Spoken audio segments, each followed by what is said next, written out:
Atlanta. The Outcast Mural is one of Atlanta's newest hotspots. Created by the artist Jex, people flock from all over the world just to get a shot of these two hip-hop legends.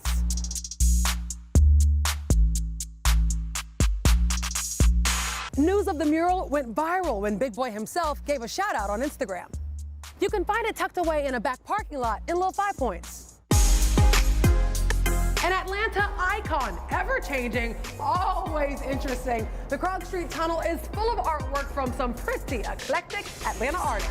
Yeah, all we feel is good vibes. When you vibe with it, it's a good time. We don't worry about the hate, we just pass it to the side. There's graffiti, community messages, concert announcements. You really never know what you're gonna get here, and that's what makes it so special. You can find it between Cabbagetown and Inman Park. If you've never checked it out, it's a must-see. There are hundreds of works of art along the Beltline. I'm talking murals, sculptures, photography. This beautiful mural was created by the artist Hence. It's 100 feet long, and even though it was created in 2014, it still remains very popular to musicians and photographers alike.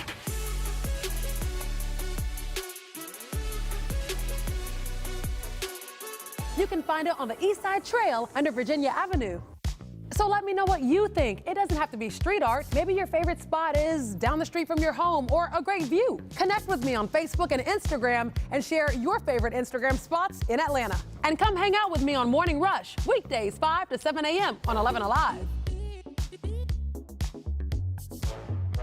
Televised newscasts not enough for you? Get even more at 11Alive's YouTube channel, where you'll find uncut interviews, extended body cam footage, live streams of Atlanta's biggest trials, and more. Subscribe to Police arrest an accused serial rapist. How investigators say they linked him to Metro Atlanta crimes dating back more than 20 years.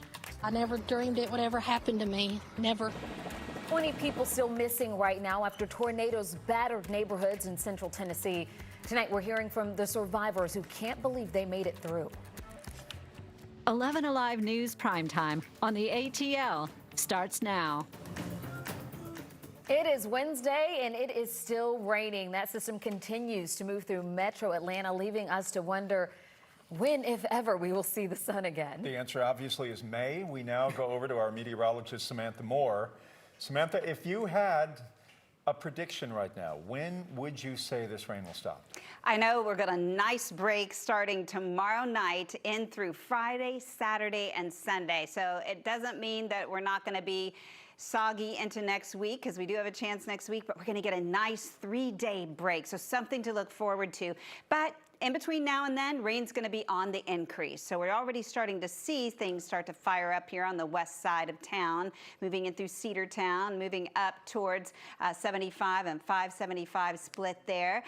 We've had some downpours in Midtown, but right now just seeing the showers. And the heaviest rain today has really been directed across South Georgia. That's where most of the rain, heaviest rain, has been today. That's where the heaviest or strongest thunderstorms have been today. They've had a lot of thunder and a lot of heavy rain. And we'll have that flash flood watch in place everywhere from Cobb County, Fulton County, Gwinnett County southward through tomorrow, as we will see another 1.5 inches to 3 inches of rain.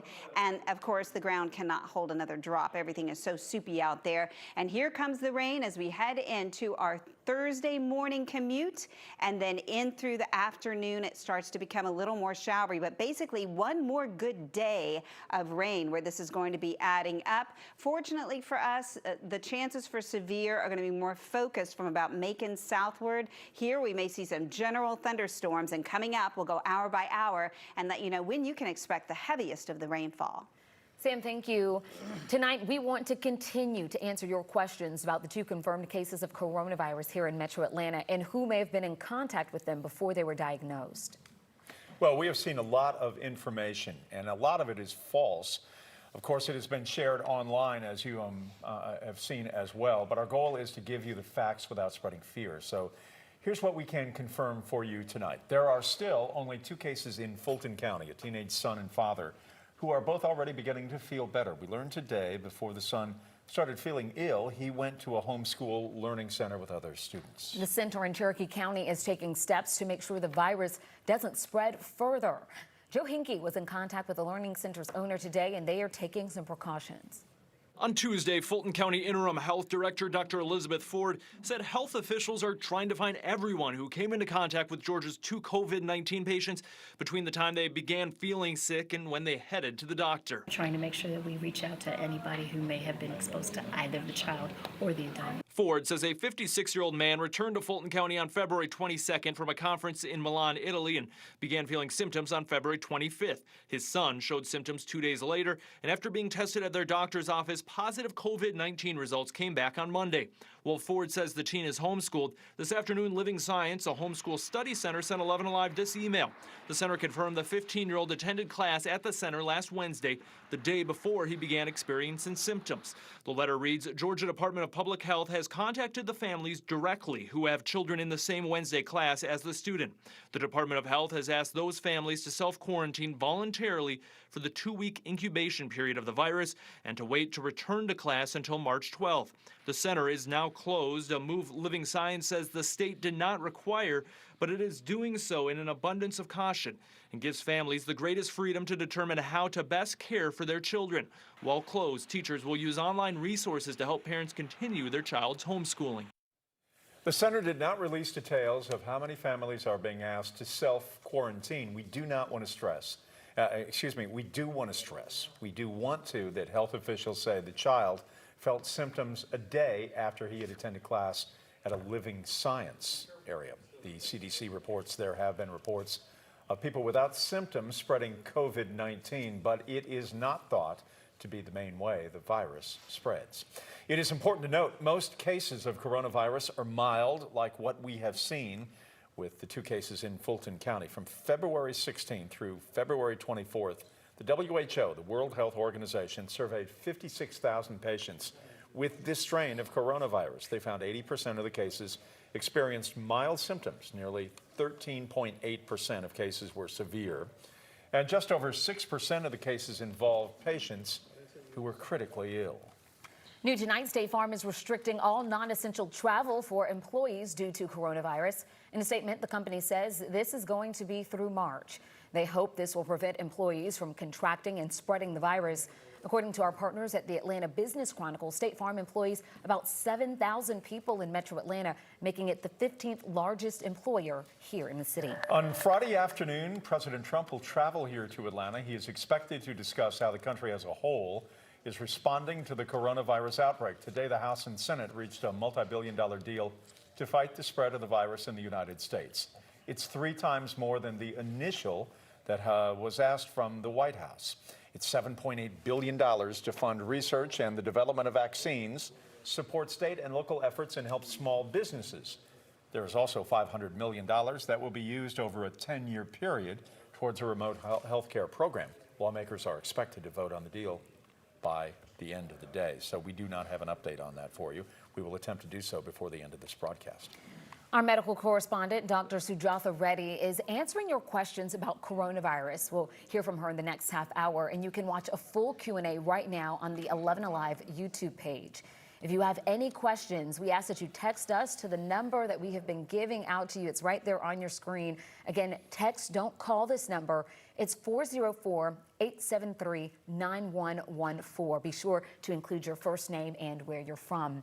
And if you want more information on the coronavirus outbreak, including how Metro Atlanta schools are preparing, you can find it all right now on the 11Alive app. Just look for the As Seen on TV section. A man was killed in a DeKalb County hit and run on Sunday night. That suspect then took off, and a police canine later caught him. 11Alive's Shanu Hur spoke with the victim's family, and Shanu, the family says they have a special connection to this canine. Yeah, that's right. As officials say, the man killed a 70-year-old Charles Babb. His daughter runs a dog rescue in Missouri, and she says her father was always proud of that and supportive of the particular mission of her work. Everybody loved my dad. This is how Denise Stubbs remembers her father, Charles Babb, a man well-loved who brought happiness to people. He was the funniest person. He always had a funny story that was just the most boring thing you'd ever heard, but it was a dad story. And that's all she'll have now, just memories. Charles was killed Sunday night in a hit-and-run crash in DeKalb County. When my daughter called to tell me that my dad was gone, I have never heard her more pitiful in my life. And I just couldn't even think, I couldn't move. Her mother also left heartbroken. Denise says Charles was his wife's main caretaker as she battles ovarian cancer and husband of 50 years. She doesn't know any different anymore. When you've been married to somebody 50 years, that is your whole life. Denise says her own sadness was paired with anger when she found out the driver accused of hitting her father took off. And it was DeKalb Police K-9 Indy who found Kenzie Flagg hiding in a drainage pipe. In light of everything, that was the little bit of brightness. Denise is drawn to K-9 Indy's story because her passion in life is helping dogs like him. In 2018, a suspect shot Indy in the head, resulting in him losing his right eye. And a special needs police K-9, because we actually have a special needs dog rescue. So yeah, I mean, I think Dad would have thought that was really cool. And even though her father isn't here anymore, Denise feels it's still important for K-9 Indy to feel their family's appreciation. I would like to tell him he's a very good boy. Now, Denise says her dad's wishes were to not have a memorial and instead donate funds to her Missouri-based dog rescue, Fighting for Dawn. We have a link to the rescue on our website, 11alive.com. Oh, my goodness, what a sad story. Shanu, thank you. Chopping our speed feed tonight, we are learning more about the plane crash in Oconee County that killed 3 people. It crashed off Elder Road yesterday afternoon. The FAA is investigating and says the plane was heading from South Carolina to Alabama. The sheriff's office says they have tentatively identified the people on board, but the victims' names have not been released. One of the men accused of firing shots inside a Douglasville Best Buy is in jail. Arnaldo Rodriguez and another man are accused of firing their guns, stealing a laptop and 2 drones, and then running out of the store on Monday. Police arrested Rodriguez after somebody saw him inside another Best Buy in Metro Atlanta. His partner got away. If you recognize this man right there, you are asked to call police. The GBI is asking for community help to find a missing teen. 17-year-old Julia Mann disappeared from her home in Oconee County on February 20th. There is currently a $7,000 reward for any information that leads to finding her. A Checkers employee is accused of shooting at 2 customers after a mix-up with their fast food order. Mara Sirianni was out at the DeKalb County restaurant this morning where she spoke with one of the victims' mothers. DeKalb police say an employee at this Checkers restaurant is accused of shooting a person after a dispute over an incorrect food order. This all happening just before midnight Wednesday at the Checkers drive-thru here along Candler Road, not far from I-20. DeKalb police arresting 24-year-old Jonte Robinson, who they say works here. Investigators say the victim was found shot in the chest. He was rushed to the hospital and is expected to be okay. We talked to the victim's mother, who says when her son told the employee about the mix-up, that's when he allegedly pointed a gun through the window and fired shots. They had a mix-up in their orders, and they both were upset, him and both of the guys. And the employee stuck a gun out of the drive-through window and shot at both of them. Robinson is charged with aggravated assault. The incident is still under investigation. Still ahead, concerns about privacy have people in one Georgia county vetoing the state's new voting machines. We'll show you their solution coming up next. And don't forget, we are streaming right now live on the 11Alive YouTube channel. You can subscribe and join in on the conversation in the community section. There's more 11Alive news in primetime after the break. We know you have questions and concerns. We know there's fear, but when fear drives us, we overreact and underprepare. So here's our promise to you as 11Alive covers coronavirus. We promise that fear will never be our goal. We'll find the best experts and ask informed questions. We'll hold the powerful accountable to answer them. We'll bring you context and perspective to numbers that are always changing. We will always try our best to answer all of your questions. And if you're not getting the information you need or think there are other stories we need to share, please let us know. We are here to serve you, our community, with facts to help you prepare, be safe, and have some peace of mind.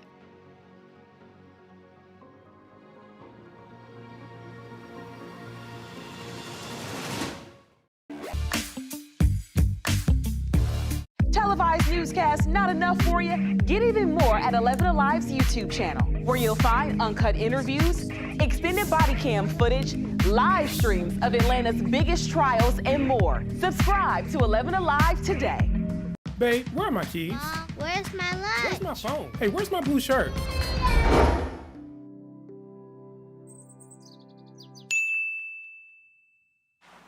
Where's my pen?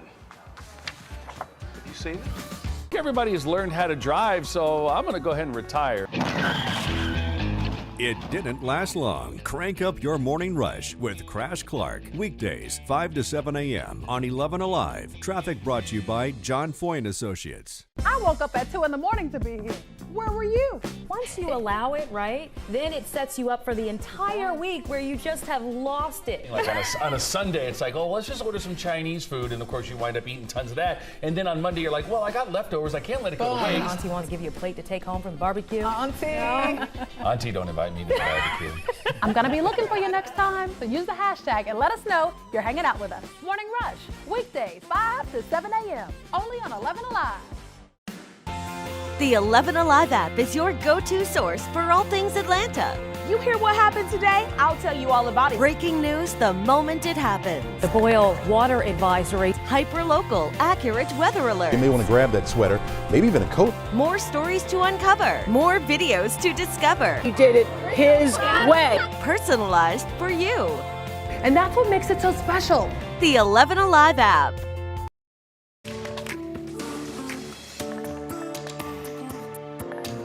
Athens Clark County voters will spend the rest of the presidential primary season voting on hand-marked paper ballots. The county election board decided to stop using the state's new electronic voting systems due to concerns about ballot security. 11Alive's Doug Richards reports from Athens. About 500 people had voted at this early voting site in Athens on the state's new voting machines before the local election board decided to stop using them. Voters who appeared here today were presented with hand-marked paper ballots instead. The election board said that the configuration of the state's new touchscreen voting machines could not guarantee a secret ballot, that election workers and other voters could see too easily the votes being cast on the state's larger and brighter computer screens. Jean DeFort was among those who had complained about the lack of privacy. The precincts, the polling places that they've been using were configured to fit the old equipment. The new equipment is bigger and there needs to be more of it. So 10 pounds in a 5-pound sack, it just isn't going to work in many, many precincts. Athens Clark County's rejection of the state's new voting system only applies through the March presidential primary. But there's another primary statewide scheduled in May, which may require another decision from this and perhaps other Georgia counties.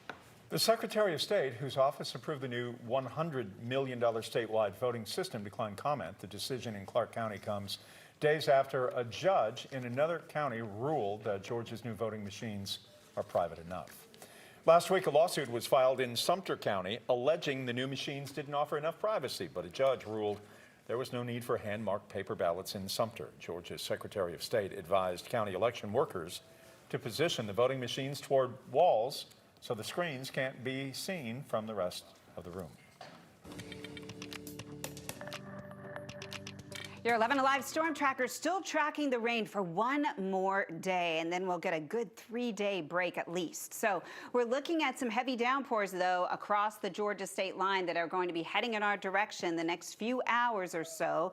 Notice the rain so far this evening's been widespread but light. The green colors there are light to moderate rain. So we're seeing light rain across North Georgia, some heavier downpours north of I-20 moving to the east. But the heaviest rain today, the focus has been across South Georgia for much of the day, where they just continue to see cells of heavy rain lined up like trains on a train track coming along, and that's why they've had so much rain down there today. 53 strikes of lightning in the past 15 minutes. It is a little bit less intense than it was about 2 hours ago when we were seeing about 100 strikes in 15 minutes. So not quite as many thunderstorms, but still a lot of action right along that frontal boundary here.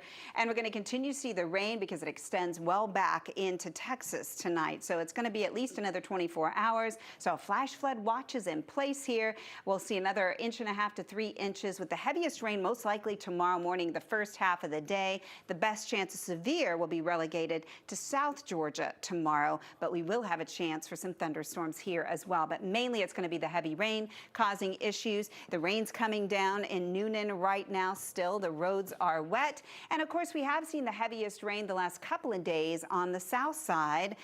One of our 11Alive storm trackers, Debbie Smetana in South Fayetteville, she's measured 3 inches since yesterday. And then another south side resident, storm tracker, Ann Horning in McDonough, got over 4 inches once the rain started on Monday. So Sunday night into Monday through today. So 3 to 4 inches on the south side. We've definitely had some very heavy rainfall. So what we're seeing as we head into tonight is going to be more in the way of rain. 62 was our high today, by the way, after a morning low of 54. So we were a little on the warm side for our low temperature, but pretty close to average for our high temperature. And look at this surplus now. We're at over 11 inches, having picked up another 7/10 of an inch today. It's just been consistent, and that's why we are so soggy. So temperatures really pretty comfy at the moment. It's not all that cold, pretty typical for the beginning of March. 55 in Atlanta, Duluth, 54 in Marietta and Dalton.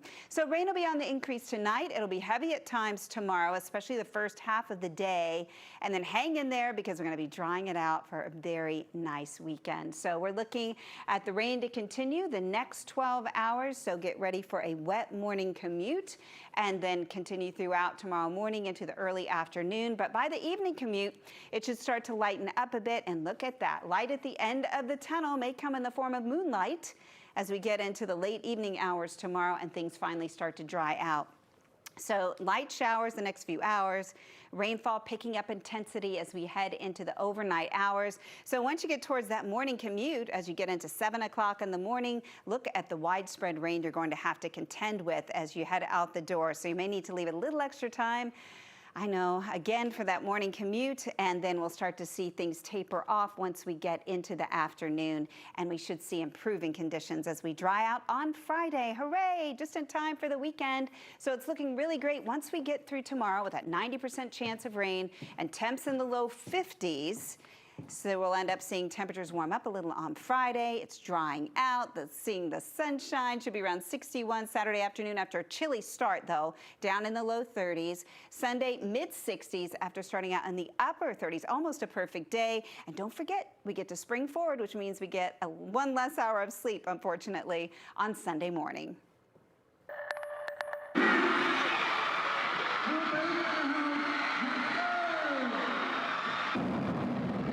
What a moment out at Booker T. Washington High School today. Atlanta rapper Lil Baby surprised students by performing songs off his hit album, My Turn. The rapper, whose real name is Dominic Jones, also announced the My Turn Scholarship. $150,000 will be distributed to the brightest young minds at the school. One student who received part of that scholarship money says it's like a dream come true. Knowing that he actually cares about people where he come from, and him giving back, that's really important to me. So now that I know that leave an impact on me, so I can come back and give back too. As a matter of fact, Booker T. Washington High is Lil Baby's alma mater. The rapper plans to make the scholarship a yearly celebration. Oh, good for him. Ahead tonight in Primetime, at least 24 people were killed and many more still missing after a string of twisters hit near Nashville. Amid the widespread destruction, one community coming together, their motivation to stay strong. Sports scene across the nation. Hey, look, the South has something to say. You won't find more passionate fans anywhere. From the Atlanta Braves home run king, my man Hank Aaron, to the human highlight film Hawks Dominique Wilkins, some of the greatest athletes have come through Atlanta. We're talking the Falcons, the Braves, the Hawks, the MLS champs, Atlanta United. This city has something for every kind of sports fan. So what do you think? Is Atlanta the best city in America? Connect with us. Use Facebook or Instagram and tell us why this city's got it going on. And then watch us every weekday morning from 5 to 7 on The Morning Rush on 11Alive.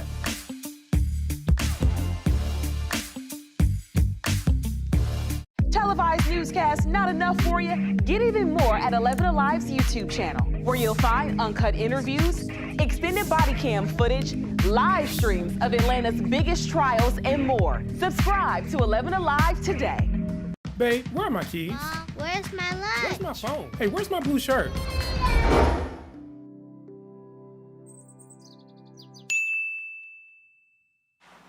Where's my pen?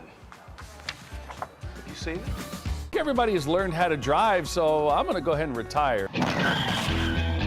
It didn't last long. Crank up your morning rush with Crash Clark. Weekdays, 5 to 7 a.m. on 11Alive. Traffic brought to you by John Foy & Associates. I woke up at 2 in the morning to be here. Where were you? Once you allow it, right, then it sets you up for the entire week where you just have lost it. Like on a Sunday, it's like, oh, let's just order some Chinese food. And of course, you wind up eating tons of that. And then on Monday, you're like, well, I got leftovers. I can't let it go to waste. Auntie wants to give you a plate to take home from the barbecue. Auntie. No. Auntie, don't invite me to the barbecue. I'm going to be looking for you next time, so use the hashtag and let us know you're hanging out with us. Morning Rush, weekdays, 5 to 7 a.m., only on 11Alive. The 11Alive app is your go-to source for all things Atlanta. You hear what happened today? I'll tell you all about it. Breaking news the moment it happens. The boil water advisory. Hyper-local, accurate weather alerts. You may want to grab that sweater, maybe even a coat. More stories to uncover. More videos to discover. He did it his way. Personalized for you. And that's what makes it so special. The 11Alive app. Available now in the App Store. Hey, I got the ways to go. I got moves to make, homie, but I stay in the flow. See, I just do what I say I'm gonna do. In the face of those deadly tornadoes in Tennessee, we are hearing some incredible stories of survival and of hope. Of the 24 deaths reported so far, 18 of them are from the Cookeville area. It is unbelievable. The images, the pictures, the video, it's incredible. Emotions right now are very, very strong, but the community's resilience, undeniable. Here's NBC's Sam Brock. In the heart of heartache. It's unbelievable. I never dreamed it would ever happen to me. Never. Tornado victims reacting to homes hammered by Mother Nature's power. It's pretty devastating. And that's 41 years of work. Water reflecting pools of debris, schools shattered into 1,000 pieces, and worst of all, dozens of lives lost. Among them, Carl Frazee, pictured here with his family, killed in his home, and Michael Dolfini and Aubrey Sexton, who died after a night out in Nashville. 2 of my friends died last night. Sarah Johnson says she was at a local bar with them when disaster struck. They were leaving the bar. What I was heard from inside was that a tree had impacted their vehicle. We are strong and we are rallying for our people. On the streets of Nashville, that determination on display. We're looking at trying to rebuild lives. You know, not just houses, not structures, but just lives. You might recognize Taylor Hicks from American Idol, the country music singer, among the many victims here. The vibration is what I'll never forget. He shared his survival story, jamming himself inside this closet in his garage. You won season 5 of American Idol. You said that 6 months was insane. Not as insane as the 30 seconds in there. Doesn't even compare. I mean, doesn't even compare. Just down the street, parishioners praying outside of a church with no facade. I went outside and, you know, after this minute and a half of fury, I walked outside and I looked up and it was the clearest, starriest southern sky that you could possibly imagine. What did you think when you were looking at the stars? I think everybody was thanking their lucky stars to be alive. Well, how long can coronavirus live on surfaces, and will warm weather stop the spread? Many of you have questions about the new coronavirus, and our 11Alive medical correspondent, Dr. Sujatha Reddy, is answering them for you tonight. Atlanta. The Outcast Mural is one of Atlanta's newest hotspots. Created by the artist Jex, people flock from all over the world just to get a shot of these 2 hip-hop legends.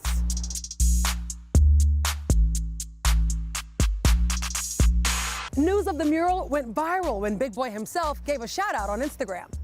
You can find it tucked away in a back parking lot in Little 5 Points. An Atlanta icon, ever-changing, always interesting. The Krog Street Tunnel is full of artwork from some pretty eclectic Atlanta artists. All we feel is good vibe with it, it's a good time. We don't worry about the hate, we just pass it to the side. There's graffiti, community messages, concert announcements. You really never know what you're gonna get here, and that's what makes it so special. You can find it between Cabbagetown and Inman Park. If you've never checked it out, it's a must-see. There are hundreds of works of art along the Beltline. I'm talking murals, sculptures, photography. This beautiful mural was created by the artist Hints. It's 100 feet long, and even though it was created in 2014, it still remains very popular to musicians and photographers alike.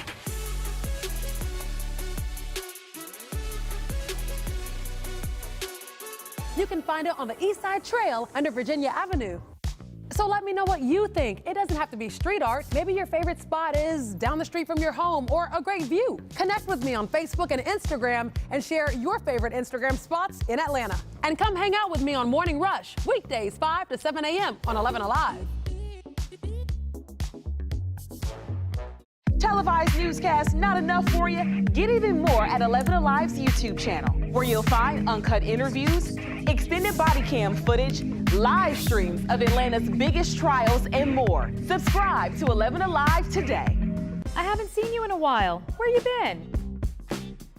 It looks like fun. They are fun. And they're convenient. But they're being dumped everywhere. 5,000 scooters at one time active throughout the city. I enjoy them myself. They're fun. There's got to be some regulations. I just feel like we have to evolve with the times, though. They're not going anywhere. They shouldn't go anywhere. It's a new way of transporting. We have to evolve. I'm going to be looking for you next time, so use the hashtag and let us know you're hanging out with us. Morning Rush, weekdays 5 to 7 a.m. You see them all day, every day. Headlines, stats, and numbers, but without context, they're just clickbait. So let's add some perspective. The 3 most interesting numbers of the day, what they mean, and why they're important. News and numbers on Up Late. What's the best part about your voice? It is never too loud or too much. Your voice has the power to tell it like it is. bringing us together to act? Together, our voices grow. Together, we come alive, amplifying voices and breaking down barriers. United Airlines is reducing its number of flights by 10%, both internationally and inside the United States. This is in response to the coronavirus outbreak. This is after President Trump met with CEOs from major airlines to talk about the industry's response to the outbreak. But after the meeting, the president stressed that people should still feel safe to travel, particularly domestically. As of today, 11 people have died from the coronavirus here in the United States. The first death outside of Washington state was confirmed in California. And it's not just the airlines ramping up their response. Fort Benning is now ramping up coronavirus screenings, and this time it is happening for new recruits. So far, no recruits have tested positive. The screenings include questions about travel and health. Recruits with any increased risk factors or showing signs of illness will be moved to health centers on base. At 11Alive, we're committed to offering you the facts on the outbreak and not spreading fear, which is why we want to emphasize out of the estimated 10 million people who live in Georgia, only 2 have confirmed cases of coronavirus. Earlier today, I sat down with our 11Alive medical correspondent, Dr. Sujatha Reddy, to answer your questions about coronavirus live on the 11Alive YouTube page. Dr. Reddy is a practicing physician. We have trusted her for years to bring us accurate information about your health and well-being. Here's a little bit of that conversation. We've been seeing the regular questions like, should we be worried? You know, what do we do if we think we have it? I think that's actually a really good question. I've actually been surprised that more patients, when they come to us, haven't asked a lot of questions, because I think here in Georgia, besides the recent cases, the 2 that we've had, we've really not had that much to deal with here in Georgia.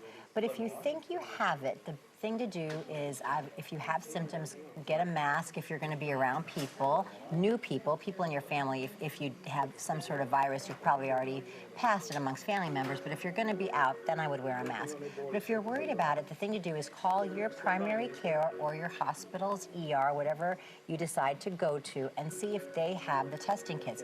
We're told that here in Georgia, we do have kits, so they'll have to either be tested at that location or send the specimen out, but we do have kits here in Georgia. But I think calling ahead of time makes sense, because you're going to know what door to go through. Do they have the ability to take care of me? Should I go somewhere else? And I think part of that, too, is going to be based on how severe your symptoms are. Because if you're really short of breath and possibly have lung problems, you may need to be admitted to a hospital. So then it makes sense to go to an actual hospital. Some of the other questions we've been receiving, wondering about the coronavirus itself, is it airborne and how is it spread? Yeah, great question. This virus is spread very much like the flu or cold. It's what we call droplet infection. So if somebody coughs or sneezes, or you're talking to them and they happen to maybe, spittle on you, that is how the virus is spread. It's droplet. It can be in the air. It's passed through an infected person's secretions as far as coughing, sneezing, runny nose, that type of thing. Something else that I asked you myself before we got started here, we're in that little change of weather season, people wondering if coronavirus will be impacted by warmer weather, if we won't be seeing it as much, or if we know about that. I think it's too early to say. Again, this is a new virus, and that's one of the frustrating things about it. But typically, the reason we see colds and flus in the colder climate and colder months is when it's warmer, we're not all in the same facility, all huddled together in the house. We're out and about doing things, and when you're outside, you're not in close contact with people. But in the winter, we tend to be, in our homes, in our offices, and we don't really go out much. And that is why in the winter months we see more colds and flus. Makes sense. I know we've talked a lot about people washing their hands, cleaning services, in the way they would typically be doing that. But how long can the coronavirus live on different types of surfaces? Yeah, that's a great question. The best data that we have right now is it probably lives a few hours on hard surfaces. Right now, the thought is it doesn't survive on soft materials, but on hard surfaces, probably for a few hours.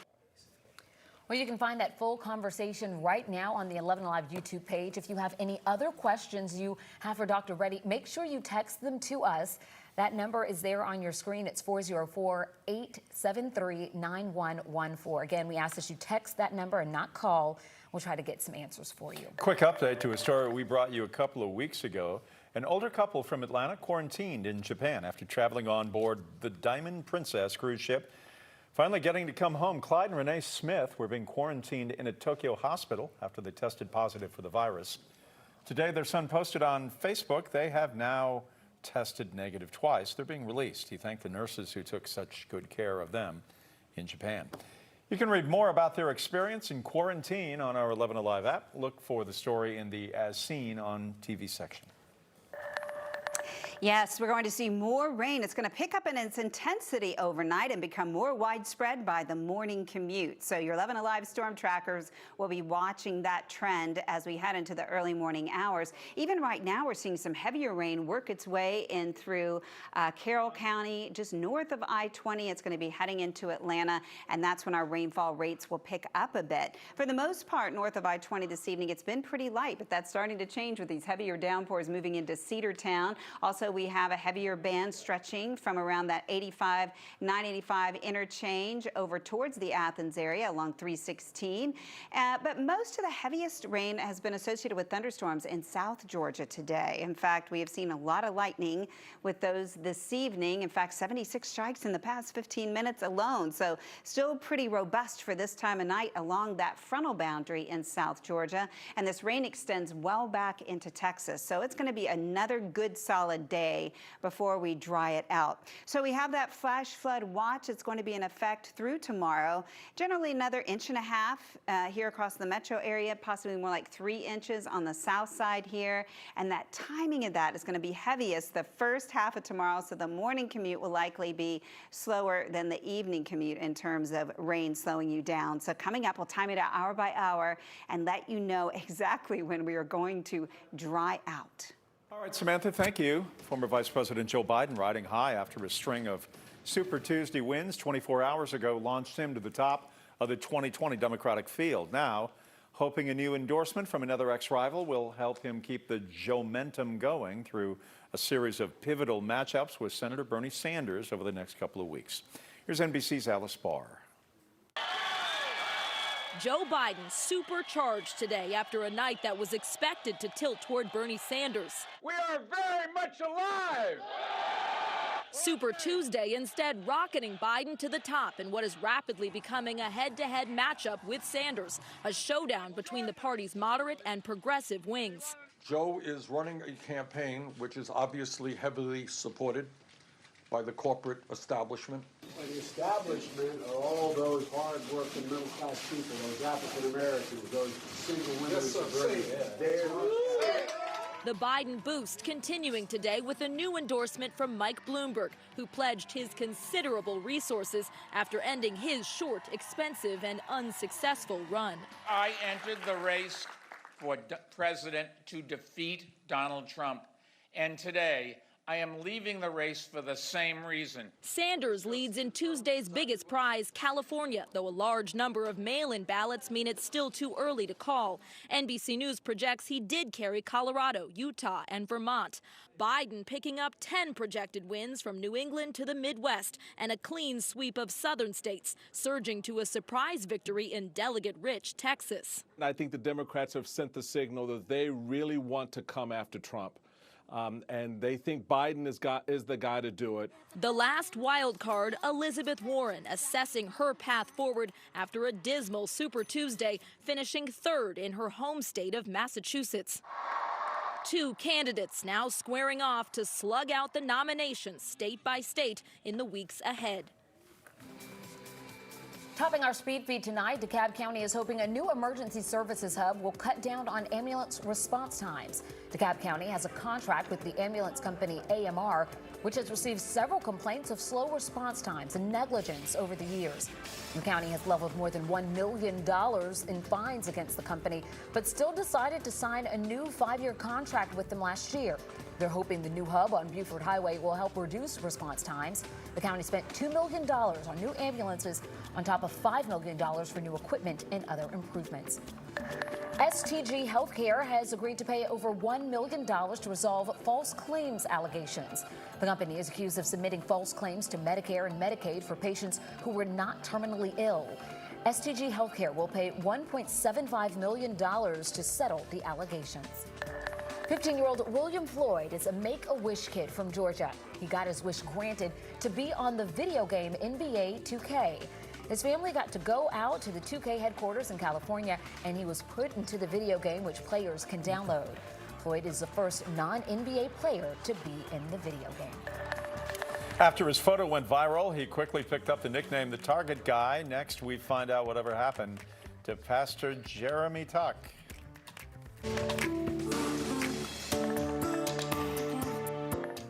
This place so great. I'm 11Alive's Chesley McNeil. I'm going to give you 3 reasons why Atlanta is the best city in America.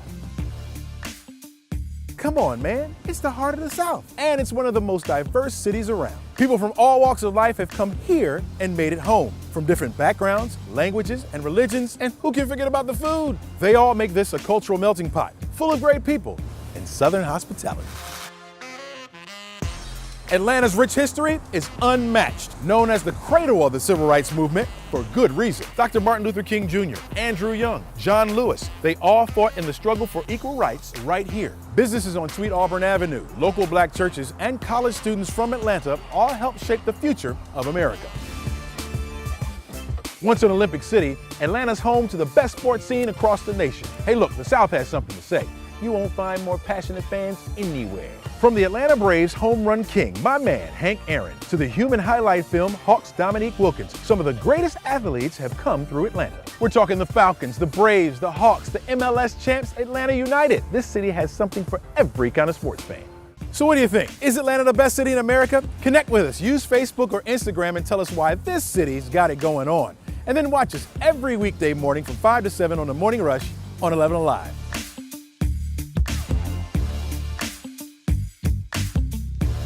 Televised newscasts not enough for you? Get even more at 11Alive's YouTube channel, where you'll find uncut interviews, extended body cam footage, live streams of Atlanta's biggest trials, and more. Subscribe to 11Alive today. Babe, where are my keys? Mom, where's my lunch? Where's my phone? Hey, where's my blue shirt?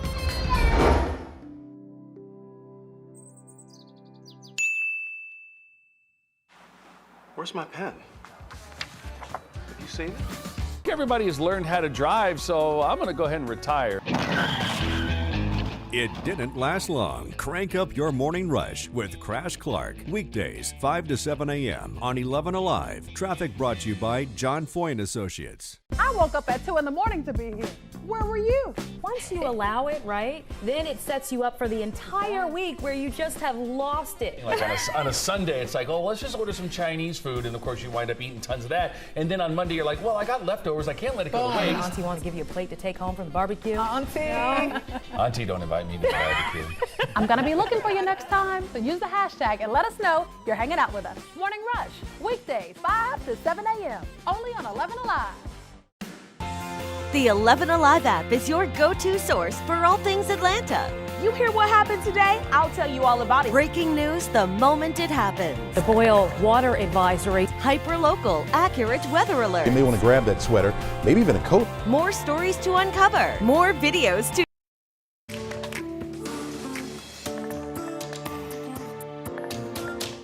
I saw the picture of this man earlier today, and I knew right away, I remember that story. I remember that. That was an interesting story. The local pastor went viral after holding a sign. He was waiting outside of Target for his wife, who had been in there for a very long time. This is one a lot of you were talking about. Jeremy Tuck says this was his way of standing up and voicing his opinion.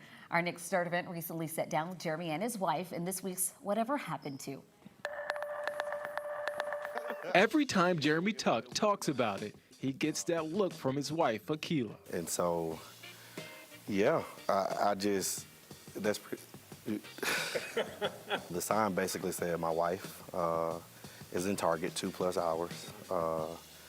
Everything is fine. I'm not homeless. This picture of him holding a cardboard sign in front of Target was posted back in November with the hashtag I will not be silent, racking up thousands of likes and hundreds of shares, and becoming one of the more relatable moments for people around the world. I was actually at home taking a nap, scrolling through Facebook, and I see it on Facebook, and I was like, what is he doing? And people were calling me like, did you see what Jeremy put on Facebook? So actually, I was doing it to actually remedy her from going into Target, just try to stop her, slow her down from going into Target, and it actually countered what I wanted to do. So it didn't work. Jeremy said he got the idea from a comic. Jeremy is the senior pastor at Living Faith Tabernacle in Forest Park. Him and Akila are the parents of 5 boys. And sometime our date nights, he'll go with me every once in a while. 3+ you can lose track hours. in time. And since the viral moment, Target continues to be a big part of their lives. That next Sunday, our security team all dressed up like Target employees. Had name tags and everything. They even threw her a Target baby shower. It allowed people to see us in a different light outside of church. It allowed people to know that we're normal people just like everybody else. And she says that she goes to Target so often that the workers know her name. As for Jeremy, he still gets recognized as that Target guy. Absolutely. What? I mean, you got to build a relationship with the folks you're out there working with, right? That's right. Well, you may want to be inside shopping as the rain comes down tonight, but particularly tomorrow, the first half of the day, it's really going to be coming down. It's already starting to pick up right now. So your 11Alive storm trackers are going to be busy as we head into the next 24 hours. You can see from Cedartown up to Rome over towards 75. We're seeing some heavier rain move in with those yellow, orange, and red colors. Those are much heavier downpours than we're seeing here in the green. Also moving into Athens at this hour, we have some heavier rain. The focus of most of the heavy rain here has been on the south side today, where these thunderstorms have been lined up all day long, dumping in a lot of rain and bringing in a lot of lightning as well. And this rain does extend well back into the Mississippi River Valley, even back into Texas. So it's going to be another 24 hours before we finally dry out around here. So as we take a look outside, you can see in Athens, the streets are wet where those heavier downpours are just moving into town. So their rainfall rate is going to be picking up very, very soon. So we will finally be drawing it out for the weekend. And the one thing, since all of you will be out gallivanting around enjoying a nice little spring-like weekend, that don't forget to spring forward on Saturday night. Yes, it is daylight saving time once again this weekend. That means we lose an hour of sleep and we have to set our clocks spring forward 1 hour at 2 a.m. on Sunday morning, or just wait until you get up the next day, or do it the night before. But don't be late for church or wherever you have to be on Sunday morning. So we're looking at those temperatures that are nice and comfortable out there at the moment. It will be chillier once we head into the weekend. We have the flash flood watch still in place as well, and that's going to be in place through tomorrow, with another 1.5 to 3 inches of rain expected once we get into the overnight and into tomorrow, because the focus of the heavier rain once again is going to be aimed right at us across that kind of the I-20 interstate. So we're looking at the next 12 hours becoming progressively wetter here throughout the overnight hours, getting down into the upper 40s. And then once we head into tomorrow, we'll see those temperatures pretty much stay flat all day long, with the rain continuing and heavy at times the first half of the day, becoming lighter by the evening hours here. And then we'll start to see some improving conditions. But for tonight, rain on the increase. It'll be heavy at times on Thursday, particularly the first half of the day, and then finally drying out for the weekend starting Friday and into Saturday and Sunday. So there's the widespread rain at the moment with some of those heavier embedded downpours. That continues all night long, and then you'll notice you'll probably hear the rain really coming down much harder once we get in towards the time your alarm clock gets ready to go off. You're like, darn it, now I have to get up and it's really raining outside. And that's what we think is going to be happening at around 6:15 in Carrollton, stretching over to Marietta and then into Duluth. Here on the south side from Thomaston into Eatonton, probably right around 7:45 to 8 o'clock, maybe when the kids have to head to the bus stop. So have the rain gear by the door for the morning. You're definitely going to need it. And we'll continue to see the rain throughout the day as well. This is 10 a.m. and notice the heavy rain that could be coming down at lunchtime yet. So we're still going to see that additional 1.5 to 3 inches as we head in through tomorrow, and then finally drying out by the time we get to our Friday night, and then Saturday looks great, Sunday looks great. So a 90% chance of rain on our Thursday. We dry it out for Friday. The clouds move out. The sunshine moves in on Friday. A little chilly at times, especially Saturday morning. We're down close to freezing, so a chilly start to the day. 61 for a high. We should be in the mid-60s by Sunday with another cool start. And there's your reminder. Yes, it is that time of year again, that daylight saving time. Time to spring it forward. An accused serial rapist off the street nearly 2 decades after he allegedly committed the first crime. How testing a backlog of rape kits led to the charges. Almost 6 million people call the Metro home. But what makes this place so great? I'm 11Alive's Chesley McNeil. I'm going to give you 3 reasons why Atlanta is the best city in America. Come on, man. It's the heart of the South. And it's one of the most diverse cities around. People from all walks of life have come here and made it home. From different backgrounds, languages, and religions. And who can forget about the food? They all make this a cultural melting pot, full of great people and Southern hospitality. Atlanta's rich history is unmatched, known as the cradle of the civil rights movement for good reason. Dr. Martin Luther King Jr., Andrew Young, John Lewis, they all fought in the struggle for equal rights right here. Businesses on Sweet Auburn Avenue, local black churches, and college students from Atlanta all helped shape the future of America. Once an Olympic city, Atlanta's home to the best sports scene across the nation. Hey look, the South has something to say. You won't find more passionate fans anywhere. From the Atlanta Braves home run king, my man Hank Aaron, to the human highlight film Hawks' Dominique Wilkins, some of the greatest athletes have come through Atlanta. We're talking the Falcons, the Braves, the Hawks, the MLS champs, Atlanta United. This city has something for every kind of sports fan. So what do you think? Is Atlanta the best city in America? Connect with us. Use Facebook or Instagram and tell us why this city's got it going on. And then watch us every weekday morning from 5 to 7 on The Morning Rush on 11Alive.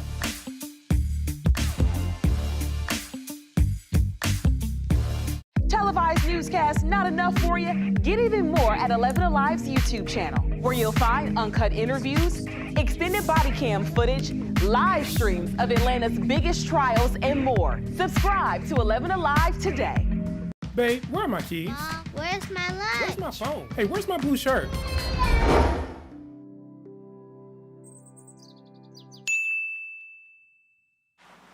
Where's my pen? Have you seen it? Everybody has learned how to drive, so I'm going to go ahead and retire. It didn't last long. Crank up your morning rush with Crash Clark. Weekdays, 5 to 7 a.m. on 11Alive. Traffic brought to you by John Foy & Associates. I woke up at 2 in the morning to be here. Where were you? Once you allow it, right, then it sets you up for the entire week where you just have lost it. Like on a Sunday, it's like, oh, let's just order some Chinese food, and of course you wind up eating tons of that. And then on Monday, you're like, well, I got leftovers, I can't let it go to waste. Auntie wants to give you a plate to take home from the barbecue. Auntie. Auntie, don't invite me to the barbecue. I'm gonna be looking for you next time, so use the hashtag and let us know you're hanging out with us. Morning Rush, weekdays 5 to 7 a.m. only on 11Alive. The 11Alive app is your go-to source for all things Atlanta. You hear what happened today? I'll tell you all about it. Breaking news the moment it happens. The boil water advisory. Hyper-local, accurate weather alert. You may want to grab that sweater, maybe even a... The state's efforts to clear a backlog of untested rape kits led to the arrest of an accused predator. Wesley Cooley was denied bond today after investigators say they linked him to 8 sexual assaults going all the way back 20 years, back to 1999. Caitlin Ross has more on how investigators say they got a break in this case and several others. The first call police said they made after they arrested Wesley Cooley was to his victims. He's accused of sexually assaulting women for 2 decades. The victims ranging in age from 15 to 38 in DeKalb, Atlanta, and Conyers. The district attorney said they have been waiting a long time for justice. But his are not the only victims who have just seen their alleged attacker captured as the backlog of rape kits was cleared. Fulton County recently indicted 3 men after the newly tested kits allegedly linked them to the crimes. One convicted defendant receiving 12 life sentences earlier this week. These indictments all came after the state received a federal grant allowing it to clear a backlog of rape kits that had been sitting untested for years. In Fulton County alone, they have had 156 DNA hits from testing those kits, currently have 10 cases under investigation, and 9 defendants already serving life sentences. Just driving home how important this is, they have identified 40 serial predators. My message is that the Psaki Task Force is coming for you. We have a dedicated group of law enforcement partners all standing with me, working together, because we know crime knows no boundary and no line. In DeKalb County, they expect more victims to come forward in the Cooley case. That's why they want people to look hard at all 3 pictures, because his alleged attacks have spanned such a long time frame. She was walking alone in the cold and received the surprise of a lifetime. We are talking to an officer about his incredible act of kindness towards this Metro Atlanta mom. You didn't get my text? The whole crew got together for coffee this morning. I'm learning the taste of water because I'm sugary. Yeah, right. About that. Well, reward would be Slimming down. Okay. Yes. Right, Okay. yeah, a little water in my cup. And beautiful skin. You know, even more beautiful skin, you know, when it's all hydrated and everything else. I'm not going to be able to sit next to you in a few months. Don't drink your morning coffee alone. Have it with us. Morning Rush, weekdays, 5 to 7 a.m. Only on 11Alive. Some mornings, what you want isn't what you have time for. And that's why there's the Rush Blog, the biggest news of the day in 5 minutes or less. Quick and convenient for all those hectic mornings. Catch the Rush Blog on the Morning Rush. Everybody has learned how to drive, so I'm going to go ahead and retire. It didn't last long. Crank up your morning rush with Crash Clark. Weekdays, 5 to 7 a.m. on 11Alive. Traffic brought to you by John Foy & Associates. Atlanta is filled with great photo spots. And of course, I would know because this is my hometown. I'm 11Alive's Francesca Amaker, and I'm about to show you my picks for the 3 best Instagram spots in Atlanta. The Outcast Mural is one of Atlanta's newest hotspots. Created by the artist Jex, people flock from all over the world just to get a shot of these 2 hip-hop legends.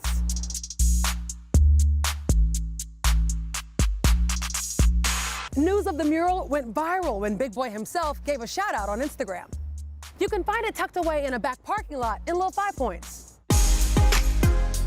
An Atlanta icon, ever-changing, always interesting. The Krog Street Tunnel is full of artwork from some pretty eclectic Atlanta artists. Yeah, all we feel is good vibe with it. It's a good time. We don't worry about the hate. We just pass it to the side. There's graffiti, community messages, concert announcements. You really never know what you're gonna get here, and that's what makes it so special. You can find it between Cabbagetown and Inman Park. If you've never checked it out, it's a must-see.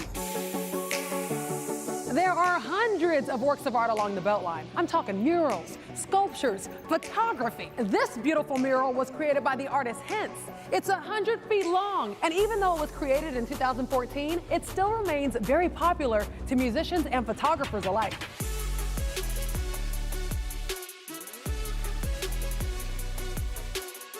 You can find it on the East Side Trail under Virginia Avenue.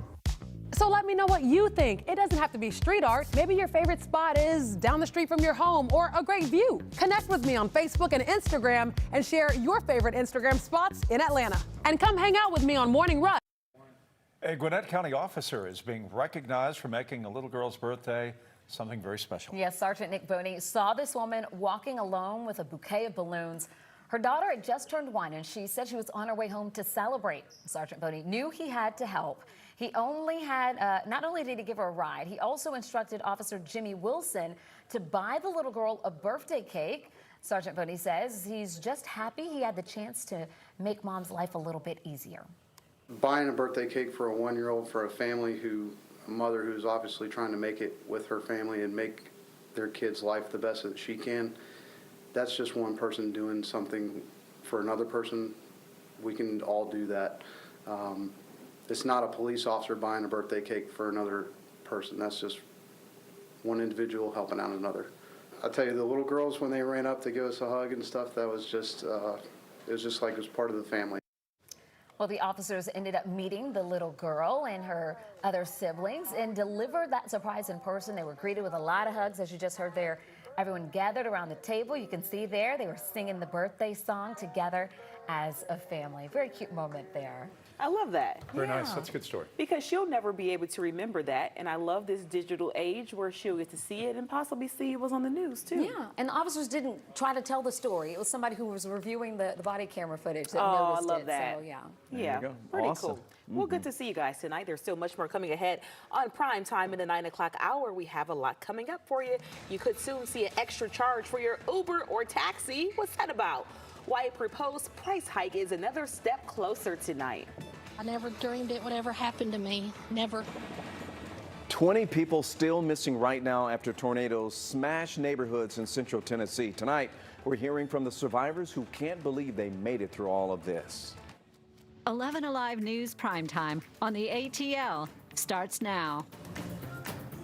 So does this look familiar? It should by now. More rounds of rain moving into Metro Atlanta over the next few hours. Let's get straight to Chief Meteorologist Chris Holcomb with a track on this potential flooding that could come in parts of North Georgia, Chris. Yeah, you know, we've been very soggy the past couple of days, and then tonight's rain that we have overnight and early in the morning and through the day tomorrow is actually going to be heavier than what we've been dealing with over the past couple of days. So that is enhancing our flood risk. I know you see this phone sitting here wondering what that's all about. This is where I'm doing my Facebook Live right now. I just logged on there a minute ago. We already have over 100 people on right now, folks waiting to get information. So you folks on Facebook Live, stand by with me for just a second while I do this stuff for TV. And then we're going to continue our conversation about this weather and that flood risk on Facebook Live. So I'd love for you to join me there at my Facebook page, Chris Holcomb, 11Alive. Now, take a look at what we're watching. Still raining here in Atlanta, and it's mainly light rain over the city. But I want to take you up to the north and west because that's where we have some pockets of more moderate rain. That's been pushing in from Alabama, covering parts of Polk County near Cedartown. That's just to the south of Rome. Moving up into Bartow County, we have a couple of pockets there of moderate to heavy rain. And then right here next to Canton, that's where we have the heaviest rain right now, right along 575 between Canton and the Woodstock area near Holly Springs. This is not severe, but it's just a pocket of good heavy rain that continues to move up toward the north and also to the east. Additional showers here that have been just covering us up all evening long. That heaviest rain is going to continue through those areas of Cherokee County and then eventually make it up into Dawson County, northern Forsyth County as well. And then more rain is coming in. Check this out. This stretches back through Alabama into Mississippi. This is going to stick with us for a big part of the day tomorrow, but then we finally see that rain moving out later in the day tomorrow. Take a look at what we're watching with that flash flood watch that is in effect for our area. It does not include far north Georgia. Even though you're getting some good rain up there, you're not going to see as much as we're seeing in Atlanta and then down to the south during the day tomorrow. 1.5 to 3 inches of rain additional to what we've already had can still fall. And as you know, that can cause some flash flooding in some spots. Stay with us. We're going to walk you through the timeline of when you will see the heaviest rain and then let you know when it's going to move out of here. We'll have more on that in just a few minutes. Well, tonight, we want to continue to answer your questions about the 2 confirmed cases of coronavirus here in Metro Atlanta and who may have been in contact with those 2 individuals before they were diagnosed. And as you know, there's a lot of information, false information being shared online. Our goal is to give you the facts without spreading the fear. So here's what we can confirm for you tonight. There are still only 2 cases in Fulton County, a teenage son and his dad, who are both already starting to feel a whole lot better. And we learned today, before the son started feeling sick, that he went to a homeschool learning center with other students. The center is in Cherokee County, and they're taking steps to make sure the virus doesn't spread further. Joe Henke was in contact with the learning center's owner earlier today, and they are taking some precautions out there. On Tuesday, Fulton County Interim Health Director Dr. Elizabeth Ford said health officials are trying to find everyone who came into contact with Georgia's 2 COVID-19 patients between the time they began feeling sick and when they headed to the doctor. Trying to make sure that we reach out to anybody who may have been exposed to either the child or the adult. Ford says a 56-year-old man returned to Fulton County on February 22nd from a conference in Milan, Italy, and began feeling symptoms on February 25th. His son showed symptoms 2 days later, and after being tested at their doctor's office, positive COVID-19 results came back on Monday. While Ford says the teen is homeschooled, this afternoon Living Science, a homeschool study center, sent 11Alive this email. The center confirmed the 15-year-old attended class at the center last Wednesday, the day before he began experiencing symptoms. The letter reads, Georgia Department of Public Health has contacted the families directly who have children in the same Wednesday class as the student. The Department of Health has asked those families to self-quarantine voluntarily for the 2-week incubation period of the virus and to wait to return to class until March 12th. The center is now closed, a move Living Science says the state did not require, but it is doing so in an abundance of caution and gives families the greatest freedom to determine how to best care for their children. While closed, teachers will use online resources to help parents continue their child's homeschooling. You know, we should point out that the center did not release any details of how many families are being asked to self-quarantine. But we want to stress here, health officials saying the child felt symptoms a day after he attended class at Living Science. And the CDC reports there have been reports of people without symptoms spreading COVID-19, but it is not thought to be the main way this virus spreads. Right now, there are no new cases of coronavirus confirmed in Georgia, but there are new cases in other parts of the country we want to tell you about. So far, 11 people have died, one of them in California, marking the first fatal case outside of Washington state. But health leaders emphasize the vast majority of people who get the virus only experience mild symptoms. Today, congressional leaders struck a deal for nearly $8 billion in emergency funding to fight COVID-19. $2 billion will be allocated to the CDC for public health prevention and response. Another $1.3 billion to help protect Americans living abroad. The House passed the measure late this afternoon, 4:15 to 2. With 2 Georgia lawmakers supporting it. The Senate is expected to vote by the end of the week. President Trump is coming to Atlanta on Friday afternoon. The White House confirmed the trip to presumably talk about the coronavirus with CDC officials. He's going to come to Atlanta after he travels to Tennessee to see the tornado damage there near Nashville. The city of Atlanta has launched its own coronavirus response website with tips and links for you to those local resources. We have a link for you to get there. Just head to 11alive.com. If you are looking for more information, we do have you covered with a special section of 11alive.com dedicated solely to coronavirus. Our team of digital journalists are updating it around the clock 24/7. So check it out frequently for those updates. A man was killed in a DeKalb County hit and run Sunday night, and that suspect then took off, and a police canine later caught up with him. 11Alive, Chanu Hur talked to the victim's family. And Chanu, why are they happy it was this particular canine who actually caught the suspect? Yeah, officials say the man killed is 70-year-old Charles Babb. Now, his daughter runs a dog rescue in Missouri, and she says her father was always proud and supportive of the particular mission of her work. Everybody loved my dad. This is how Denise Stubbs remembers her father, Charles Babb, a man well-loved who brought happiness to people. He was the funniest person. He always had a funny story that was just the most boring thing you'd ever heard, but it was a dad story. And that's all she'll have now. just memories. Charles was killed Sunday night in a hit-and-run crash in DeKalb County. When my daughter called to tell me that my dad was gone, I have never heard her more pitiful in my life. And I just couldn't even think, I couldn't move. Her mother also left heartbroken. Denise says Charles was his wife's main caretaker as she battles ovarian cancer and husband of 50 years. She doesn't know any different anymore. When you've been married to somebody 50 years, that is your whole life. Denise says her own sadness was paired with anger when she found out the driver accused of hitting her father took off. And it was DeKalb Police K-9 Indy who found Kenzie Flagg hiding in a drainage pipe. In light of everything, that was the little bit of brightness. Denise is drawn to K-9 Indy's story because her passion in life is helping dogs like him. In 2018, a suspect shot Indy in the head, resulting in him losing his right eye. And a special needs police K-9, because we actually have a special needs dog rescue. So yeah, I mean, I think Dad would have thought that was really cool. And even though her father isn't here anymore, Denise feels it's still important for K-9 Indy to feel their family's appreciation. I would like to tell him he's a very good boy. Now, Stubbs says her dad's wishes were to not have a memorial and instead donate funds to her Missouri-based dog rescue, Fighting for Dawn. And we do have a link to that rescue on our website, 11alive.com. All right, turning now to the world of politics. The field of candidates for Georgia's 2 U.S. Senate seats is expanding daily, it seems like.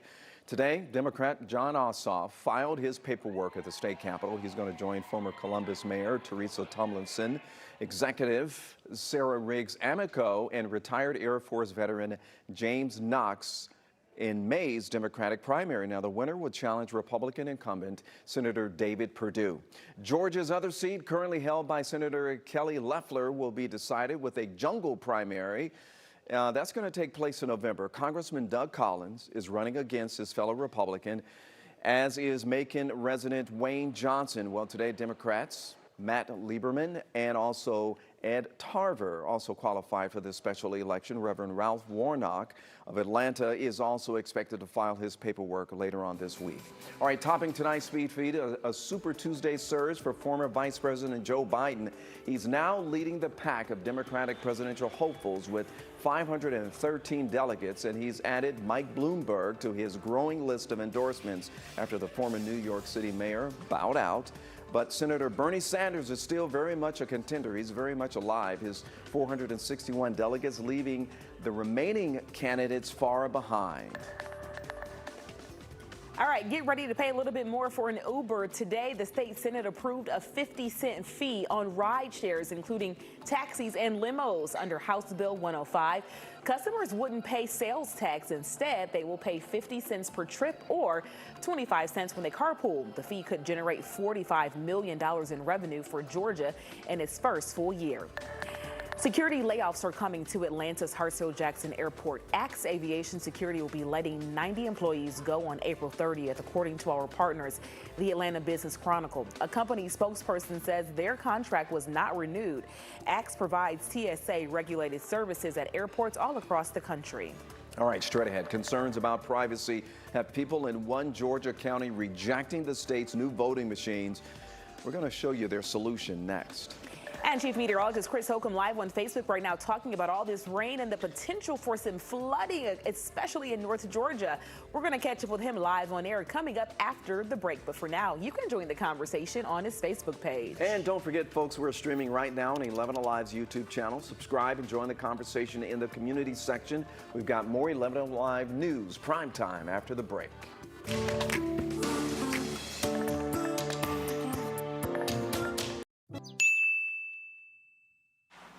Where's my pen? Have you seen it? Everybody has learned how to drive, so I'm going to go ahead and retire.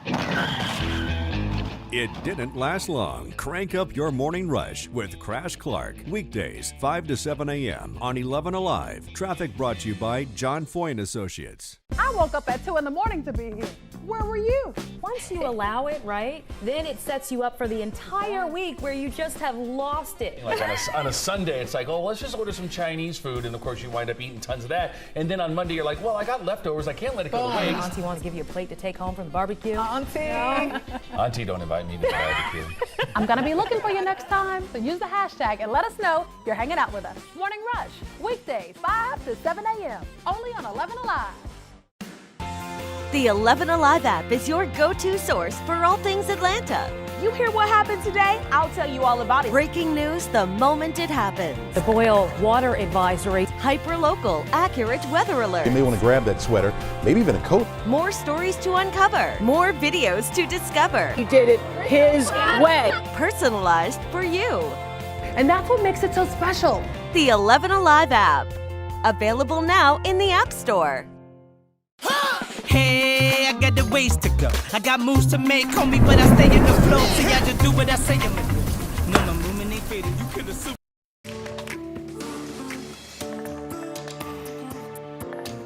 They're now using hand-marked paper ballots to vote early in Athens, Clark County, instead of the state's new voting machines. Okay, so this all came after Clark County Election Board decided to pull those machines because they were concerned about voter privacy. 11Alive's Doug Richards explains why. Athens, Clark County had been using the state's new voting machines for 2 days before the local election board decided that the system was not sufficiently protecting the secrecy of the ballot. Were you surprised to get a paper ballot? A little bit. Artie Riley was among the voters who streamed into Athens' early voting site at lunchtime. Each collected an old-school paper ballot, which they took into a voting booth equipped only with a Sharpie. I thought perhaps I was going to vote on those new computers that Governor Kemp put in, and then I found out that we were using paper. Athens Clark County's election board had looked at the configuration in the room and determined that voters could not cast a secret ballot.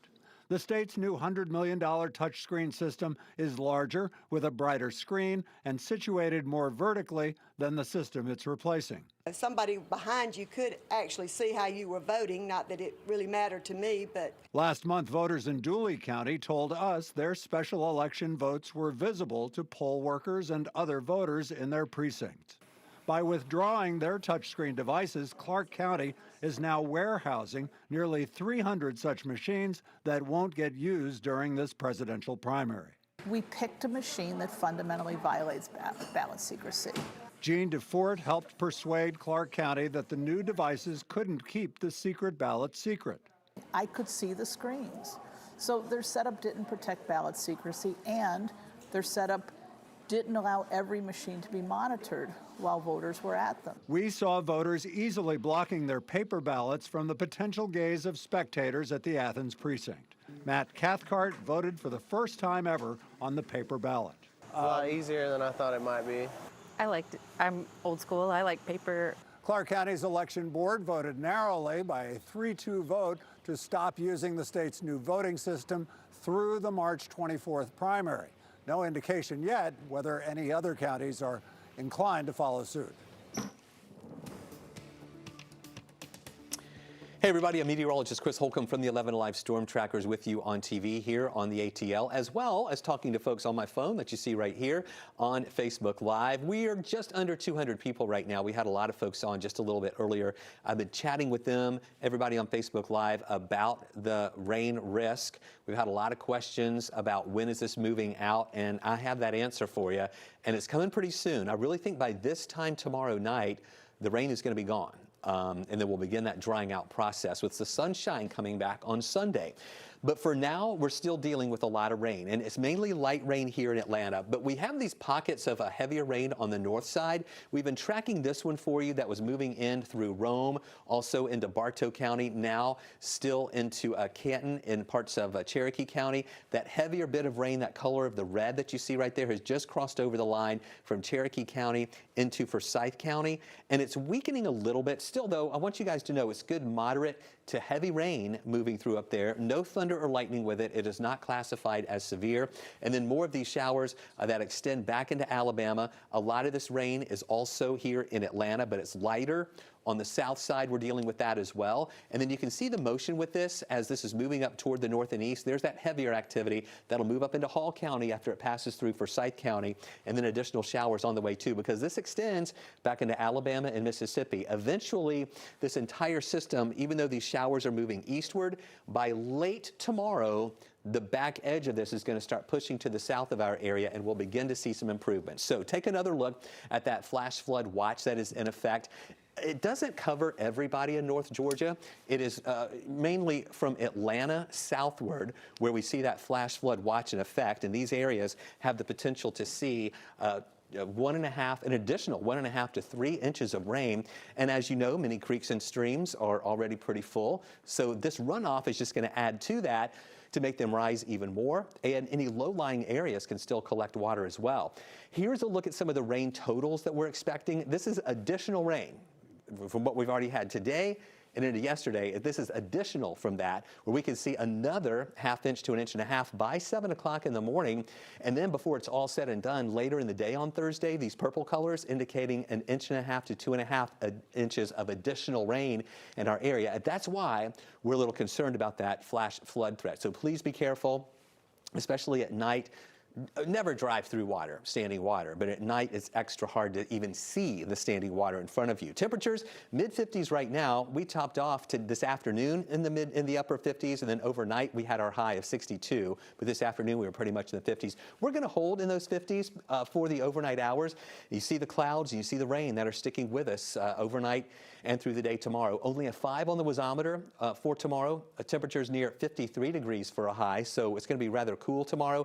But here's the good news. Here's what we're going to be watching with that rain that still is going to be with us tomorrow, moderate to heavy at times through the morning hours, lunchtime, but then late in the afternoon. There's that back edge that moves out of here. So by tomorrow night, we will be drying out, and we'll see those temperatures cooler on Friday, even though we're still going to see a good bit of sunshine that we're going to have around in our area.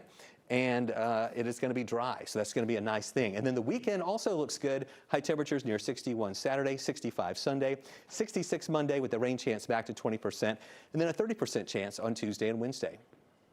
All right, folks, you know what time it is. You see your screen. It is time for Wednesday's edition of the A Scene, and we are heading to the red carpet of the Georgia film movie called Burden, starring Garrett Hudlin, Crystal Fox, and Forrest Whitaker, and Atlanta's very own Usher. As a Ku Klux Klan museum opens up in a small town in South Carolina, Reverend Kennedy strives to keep the peace, all while urging the group's Grand Dragon to denounce his racist past.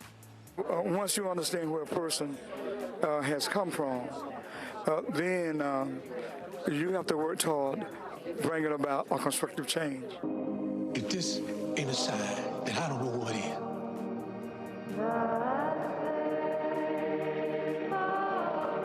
How did you let that man in this house? You're out of order, Klansman. How did you develop the strength to be able to sway Mike Burden and tell him that that's not the path that he should be going down? That was a battle, but I told him it was either me or that. So. You know, when I read the article that a KKK museum could open up in a small southern town in 1996, that kind of overt bigotry and racism in 1996, are you kidding? So, you know, I felt the obligation when I read those stories. You were on the ground, they poured gasoline on you. Take me to where you were getting ready for that scene and what was going through your head while you were on that ground, knowing that some of your ancestors went through this exact same thing. At some point, I felt like my character would fight, but he can't. He's like, no, in order for you to really understand the reality of what Clarence experienced, he didn't fight back. Mr. Whitaker, there was a point in the film where there was literally a bullet target on your back, but because you didn't retaliate, you survived. You feel like that's the constant burden that is on the backs of so many black men. I mean, I think that it is, I mean, to be able to be strong enough to be able to go through all the oppression, the problems, and the anger, you know, and to be able to be your own person, strong and true. I mean, I was in his home, and he was talking about when he had to put his family on the ground when the helicopters were going over his house, wondering whether they were going to live or die, but living by this principle that we all have the right to live a life full of equality, you know what I mean, and full of peace and full of love.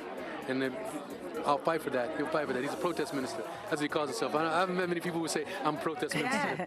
And that protest minister, you saw him, he was the first one to talk in my story, and that was the real-life Reverend Kennedy and the real-life Judy as well on the carpet. Burden was so good, and directors and producers tell me they chose Georgia to film because it's actually similar to South Carolina. They shot in the town square in Jackson, Georgia, and say they love the people there, all our Southern hospitality. Burden is out in theaters right now.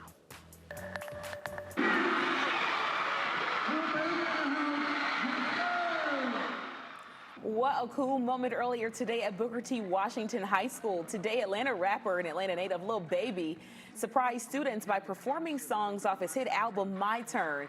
The rapper, whose real name is Dominique Jones, also announced the My Turn Scholarship. $150,000 will be distributed to the brightest young minds at the school. One student who received the scholarship says it's like a dream come true.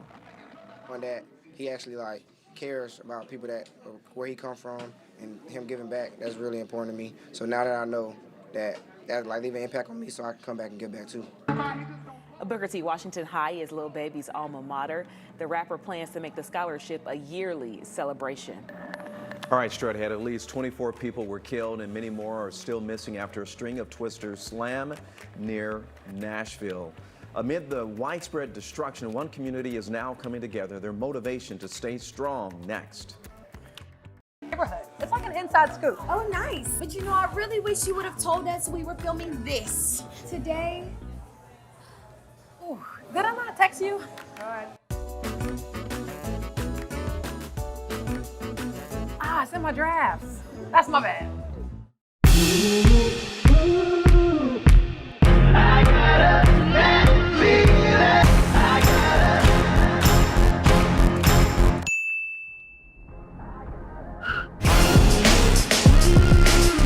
So you slept in and you missed Morning Rush, huh? Well, here's what you missed. In my experience, good guys do finish last. I consider myself a nice guy. I've got the most beautiful woman in the world in my eyes. You're a nice guy too, Yeah. I'm saying in my experience, when growing up, good guys didn't finish. Somebody broke his heart somewhere along the line. We're here every weekday morning, so come on, hang out with us. Morning Rush, weekdays, 5 to 7 a.m., only on 11Alive. Televised newscasts not enough for you? Get even more at 11Alive's YouTube channel, where you'll find uncut interviews, extended body cam footage, live streams of Atlanta's biggest trials, and more. Subscribe to 11Alive today. You didn't get my text? The whole crew got together for coffee this morning. I'm learning the taste of water, because I'm sugary. Yeah, right. About that. Well, reward would be slimming down. Okay, Yes, yeah, okay. a little water in my cup. And beautiful skin. You know, even more beautiful skin, you know, when it's all hydrated and everything else. I'm not gonna be able to sit next to you in a few months. Don't drink your morning coffee alone. Have it with us. Morning Rush, weekdays, 5 to 7 a.m., only on 11Alive.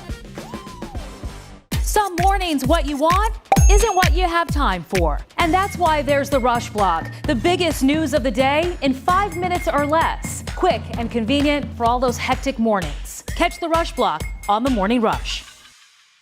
Everybody has learned how to drive, so I'm going to go ahead and retire. It didn't last long. Crank up your morning rush with Crash Clark. Weekdays, 5 to 7 a.m. on 11Alive. Traffic brought to you by John Foy & Associates. Atlanta is filled with great photo spots. And of course, I would know because this is my hometown. I'm 11Alive's Francesca Amaker, and I'm about to show you my picks for the 3 best Instagram spots in Atlanta. New tonight, the National Weather Service is reporting the tornado that hit Cookeville, Tennessee was an EF4. That is 175-mile-per-hour winds packed in that EF4. Of the 24 deaths reported so far, 18 of them are from the Cookeville area, where 3 people are still missing. Now, in the face of those deadly tornadoes in Tennessee, we're hearing some incredible stories of survival and hope. NBC's Sam Brock has their story tonight. In the heart of heartache, it's unbelievable. I never dreamed it would ever happen to me. Never. Tornado victims reacting to homes hammered by Mother Nature's power. It's pretty devastating. And that's 41 years of work. Water reflecting pools of debris, schools shattered into 1,000 pieces, and worst of all, dozens of lives lost. Among them, Carl Frazee, pictured here with his family, killed in his home. And Michael Dolfini and Aubrey Sexton, who died after a night out in Nashville. 2 of my friends died last night. Sarah Johnson says she was at a local bar with them when disaster struck. They were leaving the bar. What I was heard from inside was that a tree had impacted their vehicle. We are strong and we are rallying for our people. On the streets of Nashville, that determination on display. We're looking at trying to rebuild lives, you know, not just houses, not structures, but just lives. You might recognize Taylor Hicks from American Idol, the country music singer, among the many victims here. The vibration is what I'll never forget. He shared his survival story, jamming himself inside this closet in his garage. You won season 5 of American Idol. You said that 6 months was insane. Not as insane as the 30 seconds in there. Doesn't even compare. I mean, doesn't even compare. Just down the street, parishioners praying outside of a church with no facade. I went outside and, you know, after this minute and a half of fury, I walked outside and I looked up and it was the clearest, starriest southern sky that you can possibly imagine. What did you think when you were looking at the stars? I think everybody was thanking their lucky stars to be alive. Coming up, who can access a gun and when? A national debate hits home. Now, I never even imagined for a millisecond that he would hurt someone in his house with a gun. But you thought he could hurt somebody. A reveal investigation coming up on Primetime on the ATL. Together, we are unstoppable. Together, we are where Atlanta speaks. Remember the old days, the old cliffhangers when we used to watch shows? And cliffhangers. They would wait the next week. You're, what's going to happen to the $6 million man? He was hanging with his one bionic arm. Morning Rush, weekdays 5 to 7 a.m. Only on 11Alive. Atlanta. Almost 6 million people call the Metro home. But what makes this place so great? I'm 11Alive's Chesley McNeil. I'm going to give you 3 reasons why Atlanta is the best city in America. Come on, man. It's the heart of the South. And it's one of the most diverse cities around. People from all walks of life have come here and made it home. From different backgrounds, languages, and religions. And who can forget about the food? They all make this a cultural melting pot, full of great people and Southern hospitality. Atlanta's rich history is unmatched, known as the cradle of the civil rights movement for good reason. Dr. Martin Luther King Jr., Andrew Young, John Lewis, they all fought in the struggle for equal rights right here. Businesses on Sweet Auburn Avenue, local black churches, and college students from Atlanta all helped shape the future of America. Once an Olympic city, Atlanta's home to the best sports scene across the nation. Hey look, the South has something to say. You won't find more passionate fans anywhere. From the Atlanta Braves home run king, my man Hank Aaron, to the human highlight film Hawks Dominique Wilkins, some of the greatest athletes have come through Atlanta. We're talking the Falcons, the Braves, the Hawks, the MLS champs, Atlanta United. This city has something for every kind of sports fan. So what do you think? Is Atlanta the best city in America? Connect with us. Use Facebook or Instagram and tell us why this city's got it going on. And then watch us every weekday morning from 5 to 7 on the Morning Rush on 11Alive.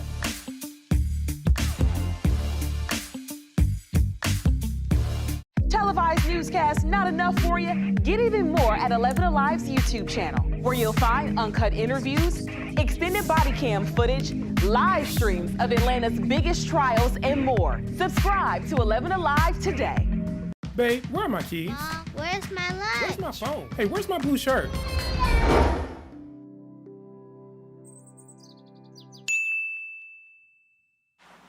Where's my pen? Have you seen it? Everybody has learned how to drive, so I'm going to go ahead and retire. It didn't last long. Crank up your morning rush with Crash Clark. Weekdays, 5 to 7 a.m. on 11Alive. Traffic brought to you by John Foy & Associates. I woke up at 2 in the morning to be here. Where were you? Once you allow it, right, then it sets you up for the entire week where you just have lost it. Like on a Sunday, it's like, oh, let's just order some Chinese food, and of course you wind up eating tons of that. And then on Monday, you're like, well, I got leftovers, I can't let it go to waste. Auntie wants to give you a plate to take home from the barbecue. Auntie. No. Auntie, don't invite me to the barbecue. I'm gonna. Welcome to The Reveal on Primetime. I'm investigator Rebecca Lindstrom. Last year, after a series of mass shootings, the entire country started asking about red flag laws. Now, it is time for lawmakers in Georgia to act to decide whether judges should have the authority to remove someone's gun. Tommy Burns calls himself Batman, suitable for someone in Georgia's film industry. To him, life is an adventure. He is athletic and strives to be the best. How much water have you had today? Even now, as he sits paralyzed in his wheelchair. And I used to tell people all the time that I'm never dying. A bold statement, even before police say Tommy's stepson opened fire in February, hitting both his dad and sister 7 times. Hey, Kayla, I love you. This Batman never thought he'd meet a gunman. Atlanta 911, operator 2982, was it just an emergency? Everything happened right here in the kitchen. Kayla Burns went to get her phone charger from the kitchen. Tommy was around the corner on the phone. I hear gunshots. I knew exactly who they were from, and I knew exactly where they were going. I was looking for him, and I couldn't find him. So I just got in front of her and put my arms up. Please, come now and help us. Help us, Lord. He fell here, and this in the ground right here is actually when he was still shooting us. They both could hear King Aaron Burns reloading, but police say he put one of the bullets in backwards, jamming the gun. Did you know he had a gun? He told me he had a gun on layaway. I was pondering, how can I keep him from obtaining this gun? Because he's going to hurt someone. Tommy says the tool he needed was an extreme risk protection order. It's a court order that could have removed his stepson's gun and prevented him from buying another one for up to a year. He says as a teen, there were concerns King might be bipolar, but as an adult, he wasn't taking any medication. Tommy couldn't take his behavior anymore and gave him 2 weeks to move out. Now, I never even imagined for a millisecond that he would hurt someone in his house with a gun. But you thought he could hurt somebody? But I thought he could hurt someone. State Representative Matthew Wilson says it is the very reason he introduced House Bill 435. It was assigned to the Public Safety Committee, where I think it was put in the bottom drawer of a desk that was locked, never to be opened again. Then came a deadly weekend. 2 mass shootings, and an unexpected statement from President Trump, a seeming endorsement of extreme risk protection orders, better known as red flag laws. We must make sure that those judged to pose a grave risk to public safety do not have access to firearms. 17 states and the District of Columbia already have red flag laws. They vary on who can petition the court and the evidence needed. Verbal threats, threatening behavior, diagnosis of mental illness, for example. A similar law passed in Oregon allows both family members and law enforcement to file the petition. In its first 18 months, 117 requests were made, more than half of those by law enforcement. And they didn't just want guns. One order took away the defendant's knives, hatchets, and axes, too. It's going to be difficult for a family member to meet that evidentiary burden without also involving law enforcement. A third, or 36 of the petitions, were still denied or dismissed on appeal. The devil's in the details. But John Monroe with Georgia Carry says there isn't enough time for gun owners to build their defense before hearings are held. And in an emergency hearing, they may not be present at all. You have to get a lawyer if that's what you're going to do. You have to gather evidence, get witnesses, maybe get a psychological evaluation. There's controversy, even in states that have passed legislation. Dozens of sheriffs in Colorado say they won't enforce the orders when it goes into effect next year. And the ACLU says it won't support red flag laws that don't have clear, non-discriminatory criteria for defining persons as dangerous. placing you under arrest for the future murder of Sarah Marks. Monroe likens red flag laws to the movie Minority Report, where the government uses high-tech analytics to predict who will commit a crime and arrest them before it can happen. Only it's less sophisticated because it's lay people and judges. Tommy Burns says you don't need high-tech analytics. Sometimes you just know. Do you feel like you would have had enough evidence or information to have convinced a judge? I would have had enough evidence to make the attempt. 3 weeks after the shooting, weak and barely able to walk herself, Kayla returned home. It was her birthday. Happy birthday! Surrounded by my friends and people who love me and in celebration of me because you didn't win. Her brother didn't win, but he has changed their lives forever. What? He passed out? Between her own therapy, she takes care of her dad. Both have gone from jobs behind the camera to speaking in front of them, hoping their story can change laws. I don't know if it's a Democrat-Republic issue. I think it's a people issue.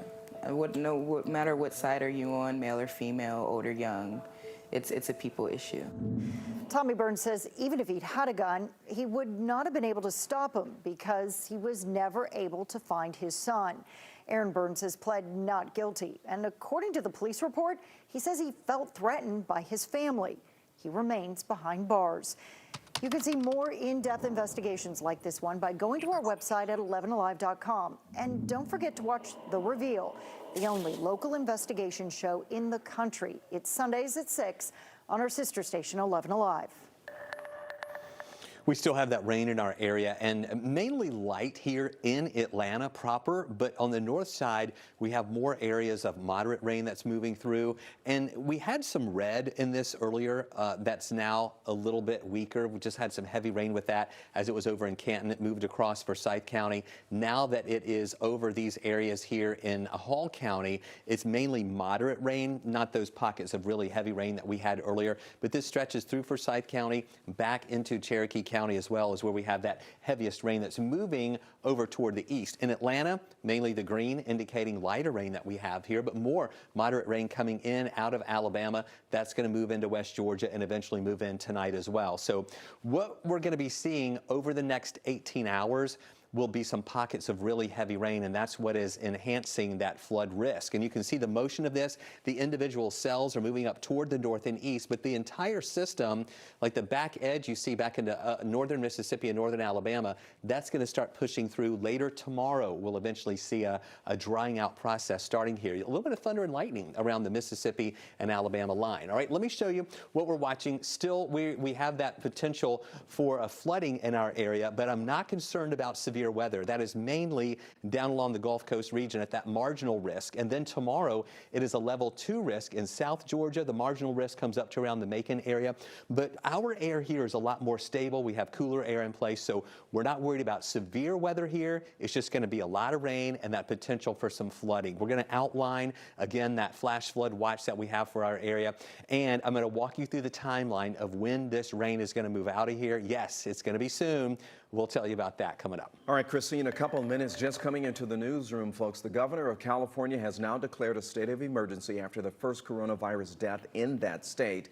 And tonight we're learning more about the person who actually died. Authorities say the person was an elderly adult who was likely exposed to the virus while traveling internationally on the Grand Princess cruise ship. And officials say thousands may have been exposed to the virus while traveling between San Francisco and Mexico. So this brings the total number of 11 deaths in the United States and the other 10 being in Washington state.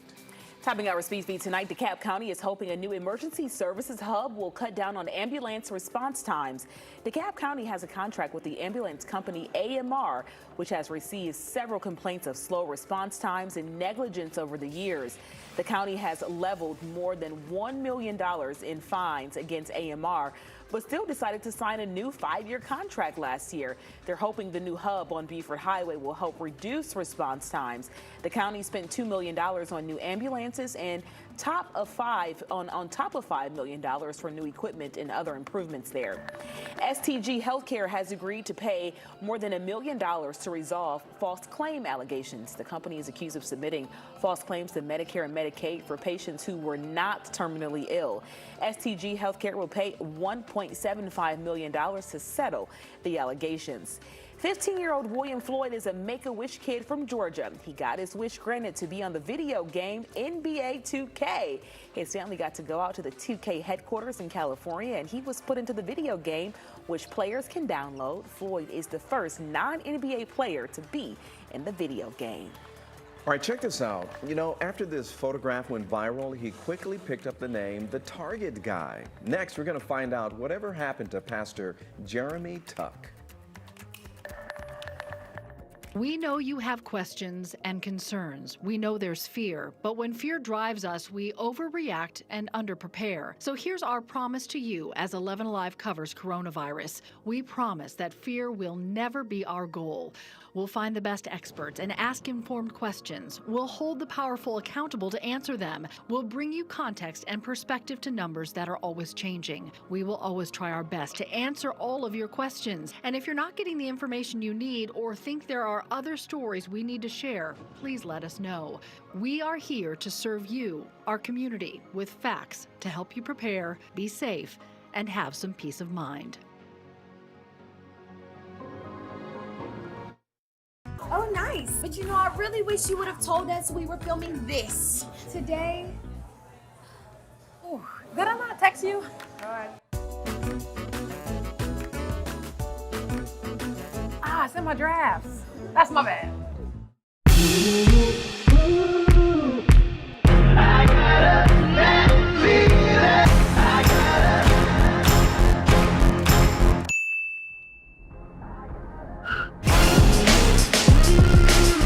So you slept in and you missed Morning Rush, huh? Well, here's what you missed. In my experience, good guys do finish last. I consider myself a nice guy. I've got the most beautiful woman in the world in my eyes. You're a nice guy too, Yeah. Jeff. I'm saying in my experience, when growing up, good guys didn't finish last. Somebody broke his heart somewhere along the line. We're here every weekday morning, so come on, hang out with us. Morning Rush, weekdays, 5 to 7 a.m., only on 11Alive. Televised newscasts not enough for you? Get even more at 11Alive's YouTube channel, where you'll find uncut interviews, extended body cam footage, live streams of Atlanta's biggest trials, and more. Subscribe to 11Alive today. You didn't get my text? The whole crew got together for coffee this morning. I'm learning the taste of water, because I'm sugary. Yeah. Right. About that. Reward would be Slimming down. Okay. Yes. Yeah, Okay. a little water in my Yes. cup. And beautiful skin. You know, even more beautiful skin, you know, when it's all hydrated and everything else. I'm not going to be able to sit next to you in a few months. Don't drink your morning coffee alone. Have it with us. Morning Rush, weekdays, 5 to 7 a.m., only on 11Alive. Some mornings, what you want isn't what you have time for. And that's why there's the Rush Blog, the biggest news of the day in 5 minutes or less. Quick and convenient for all those hectic mornings. Catch the Rush Blog on the Morning Rush. Everybody has learned how to drive, so I'm going to go ahead and retire. It didn't last long. Crank up your morning rush with Crash Clark. Weekdays, 5 to 7 a.m. on 11Alive. Traffic brought to you by John Foy & Associates. Atlanta is filled with great photo spots. And of course, I would know because this is my hometown. I'm 11Alive's Francesca Amaker, and I'm about to show you my picks for the 3 best Instagram spots in Atlanta. The Outcast Mural is one of Atlanta's newest hotspots. Created by the artist Jex, people flock from all over the world just to get a shot of these 2 hip-hop legends.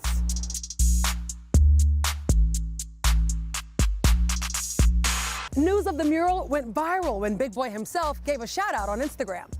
You can find it tucked away in a back parking lot in Little 5 Points. An Atlanta icon, ever changing, always interesting. The Krog Street Tunnel is full of artwork.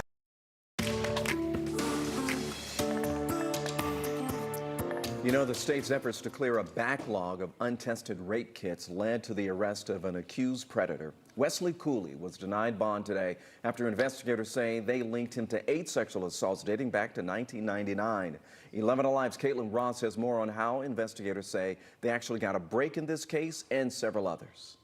The first call police said they made after they arrested Wesley Cooley was to his victims.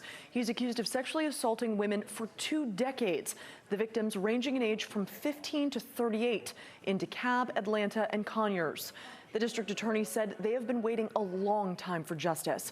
But his are not the only victims who have just seen their alleged attacker captured as the backlog of rape kits was cleared. Fulton County recently indicted 3 men after the newly tested kits allegedly linked them to the crimes. One convicted defendant receiving 12 life sentences earlier this week. These indictments all came after the state received a federal grant allowing it to clear a backlog of rape kits that had been sitting untested for years. In Fulton County alone, they have had 156 DNA hits from testing those kits, currently have 10 cases under investigation, and 9 defendants already serving life sentences. Just driving home how important this is, they have identified 40 serial predators. My message is that the Psaki Task Force is coming for you. We have a dedicated group of law enforcement partners all standing with me, working together, because we know crime knows no boundary and no line. In DeKalb County, they expect more victims to come forward in the Cooley case. That's why they want people to look hard at all 3 pictures, because his alleged attacks have spanned such a long time frame. Soggy conditions out there tonight. It is going to remain wet overnight and for a big part of the day tomorrow, as we have light to moderate rain here in metro Atlanta. We've started seeing it kind of ramp up a little bit in Atlanta. Just a little while ago, it was mainly the green color here, just showing light rain.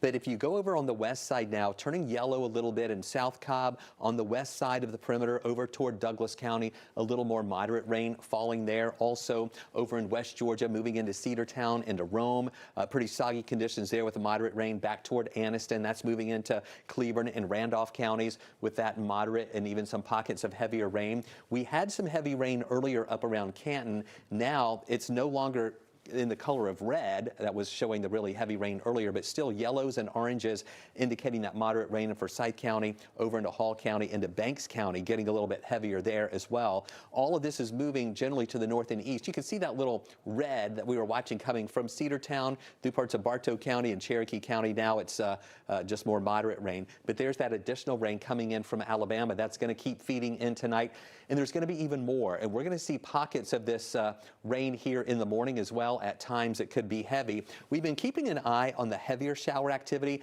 down in South Georgia with some thunder and lightning. Not as much lightning now as we saw earlier, and the severe weather threat there is now much lower. They did have some strong storms down to the south of us earlier, and we're not concerned about severe weather for us. Our main concern is going to be for heavy rain that could cause some flash flooding. Here's a look at that flash flood watch that we have in effect. Still here from Atlanta southward and the metro area southward. It goes over to near Athens. Much of North Georgia, you're not in this flash flood watch, but still, you're getting some good rain there. I still want you guys to watch any low-lying or flood-prone areas for any water collecting, but just the chances are higher from Atlanta southward, and I really think those highest amounts of rain will be more down to the south. Here in metro Atlanta, we could see an additional 1.5 to maybe 2 to 2.5 inches. I really think those 3-inch totals are going to be more down into parts of central Georgia and also South Georgia. In fact, this is what we're watching. The blue color, this is by tomorrow morning. We can see a 1/2 inch to 1.5 inches of rain additional to what we're having out there right now. And then before it's all said and done, later in the day on Thursday, many spots would get 1.5 inches to 2.5 inches. And I really think those higher amounts will be farther down into South Georgia.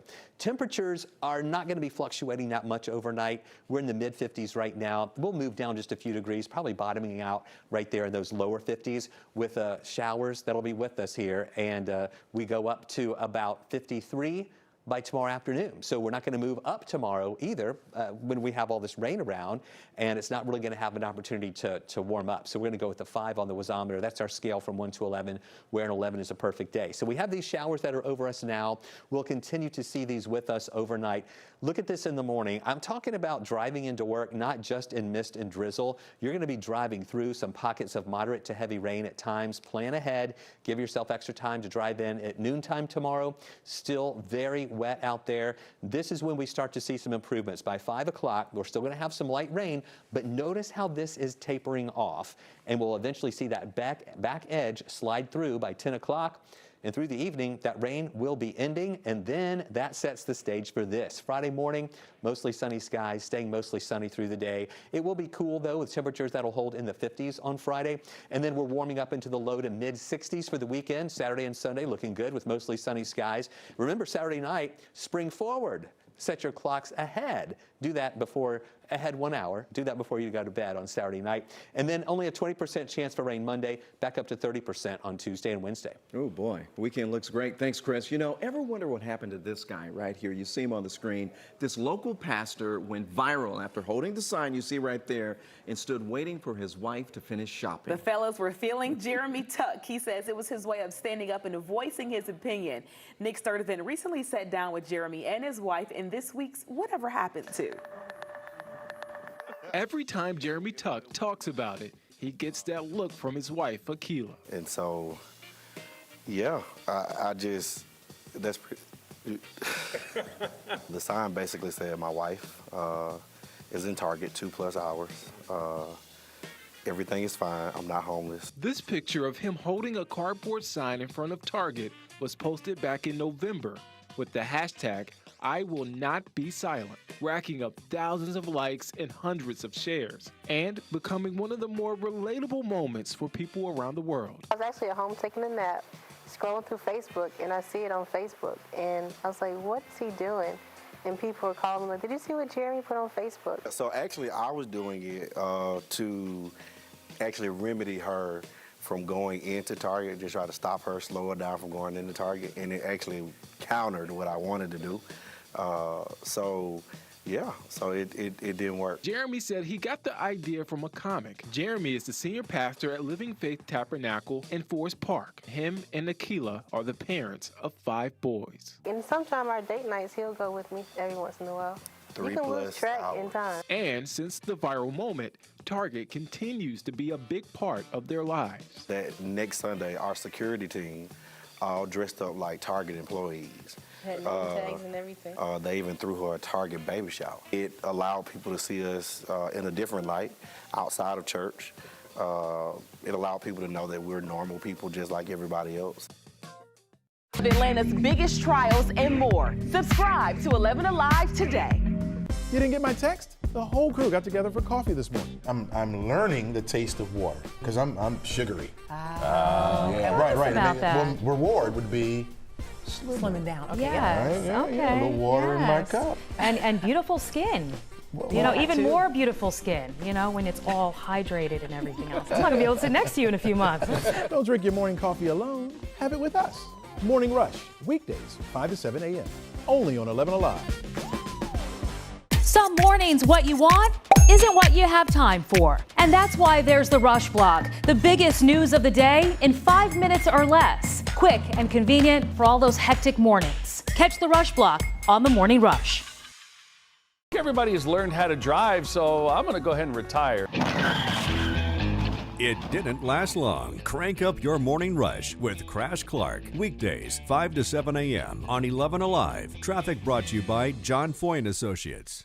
Atlanta is filled with great photo spots. And of course, I would know because this is my hometown. I'm 11Alive's Francesca Amaker, and I'm about to show you my picks for the 3 best Instagram spots in Atlanta. The Outcast Mural is one of Atlanta's newest hotspots. Created by the artist Jex, people flock from all over the world just to get a shot of these 2 hip-hop legends.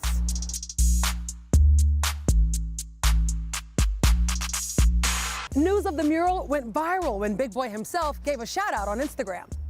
You can find it tucked away in a back parking lot in Little 5 Points. An Atlanta icon, ever-changing, always interesting. The Krog Street Tunnel is full of artwork from some pretty eclectic Atlanta artists. Yeah, all we feel is good vibe with it. It's a good time. We don't worry about the hate. We just pass it to the side. There's graffiti, community messages, concert announcements. You really never know what you're gonna get here, and that's what makes it so special. You can find it between Cabbagetown and Inman Park. If you've never checked it out, it's a must-see. There are are hundreds of works of art along the Beltline. I'm talking murals, sculptures, photography. This beautiful mural was created by the artist Hints. It's 100 feet long, and even though it was created in 2014, it still remains very popular to musicians and photographers alike.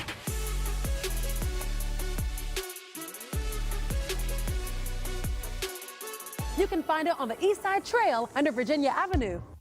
So let me know what you think. It doesn't have to be street art. Maybe your favorite spot is down the street from your home or a great view. Connect with me on Facebook and Instagram and share your favorite Instagram spots in Atlanta. And come hang out with me on Morning Rush, weekdays 5 to 7 a.m. on 11Alive. Televised newscast not enough for you? Get even more at 11Alive. You know, this year, the American Cancer Society estimates more than 57,000 Americans will be diagnosed with pancreatic cancer. The one-year survival rate for stage 4 patients is just 18%. But Jeopardy host Alec Trebek says he does not want to hear about those odds. Now, I'd be lying if I said the journey had been an easy one. There were some good days, but a lot of not so good days. If we take it just one day at a time with a positive attitude, anything is possible. The 79-year-old Trebek shared his message today on the one-year anniversary of his cancer diagnosis. He hosted Jeopardy since 1984 and says he plans to continue doing that as long as he is able. That is great news. So he beat the odd for 1 year, and now he says, I think the 2-year rate is like maybe 4 or 9%, and he expects to be here next year as well. So take a look at that, drying out finally late tomorrow. Weekend looks good with lower rain chances next week. Hey, this trio we're going to see at 11 on Up Late, but for now, Primetime rolls on at 10. Jeff is up next. Oh, I'm sorry. Voices grow. Together we come alive, amplifying voices and breaking down barriers to change the story and shape the future. Together we are unstoppable. Together we are where Atlanta speaks. Remember the old days, the old cliffhangers when we used to watch shows and they cliffhangers. would, you know, they would wait the next week. You're, oh, what's going to happen to the $6 Million Man? He was hanging with his one bionic arm. Morning Rush, weekdays 5 to 7 a.m. only on 11Alive. Atlanta. Almost 6 million people call the Metro home. But what makes this place so great? I'm 11Alive's Chesley McNeil. I'm going to give you 3 reasons why Atlanta is the best city in America. Come on, man. It's the heart of the South. And it's one of the most diverse cities around. People from all walks of life have come here and made it home. From different backgrounds, languages, and religions. And who can forget about the food? They all make this a cultural melting pot, full of great people and Southern hospitality. Atlanta's rich history is unmatched, known as the cradle of the civil rights movement for good reason. Dr. Martin Luther King Jr., Andrew Young, John Lewis, they all fought in the struggle for equal rights right here. Businesses on Sweet Auburn Avenue, local black churches, and college students from Atlanta all helped shape the future of America. Once an Olympic city, Atlanta's home to the best sports scene across the nation. Hey look, the South has something to say. You won't find more passionate fans anywhere. From the Atlanta Braves home run king, my man Hank Aaron, to the human highlight film Hawks Dominique Wilkins, some of the greatest athletes have come through Atlanta. We're talking the Falcons, the Braves, the Hawks, the MLS champs, Atlanta United. This city has something for every kind of sports fan. So what do you think? Is Atlanta the best city in America? Connect with us. Use Facebook or Instagram and tell us why this city's got it going on. And then watch us every weekday morning from 5 to 7 on the Morning Rush on 11Alive.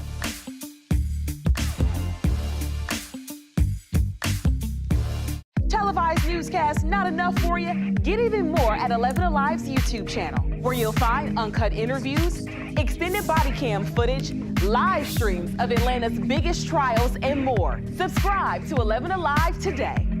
Babe, where are my keys? Mom, where's my lunch? Where's my phone? Hey, where's my blue shirt?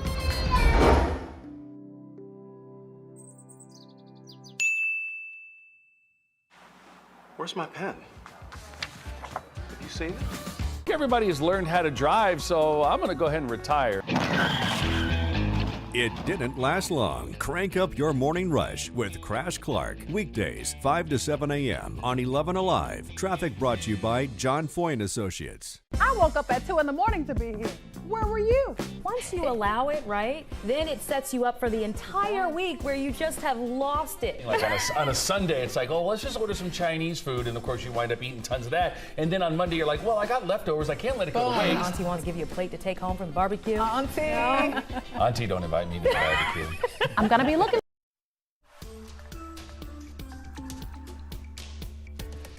Tonight, California reports its first coronavirus death as the governor there declares a state of emergency. Authorities say the person was an older adult who was likely exposed to the virus while traveling internationally inside a cruise ship, one named the Grand Princess. Officials say thousands may have been exposed to the virus while traveling between San Francisco and Mexico.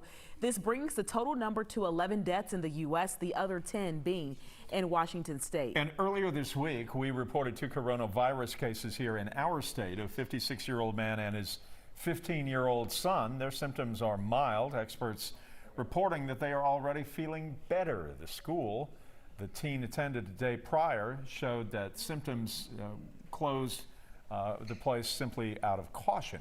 On Friday afternoon, the president is going to be traveling here to Atlanta. He's expected to talk about how the country as a whole is responding to the coronavirus outbreak. Today, the House and Senate reached a multi-billion-dollar deal to fight the spread of the virus here in the U.S. It's 3 times more than the initial ask from the White House. It is $7.8 billion to fund research and development of vaccines, also to support state and local efforts and help small businesses too.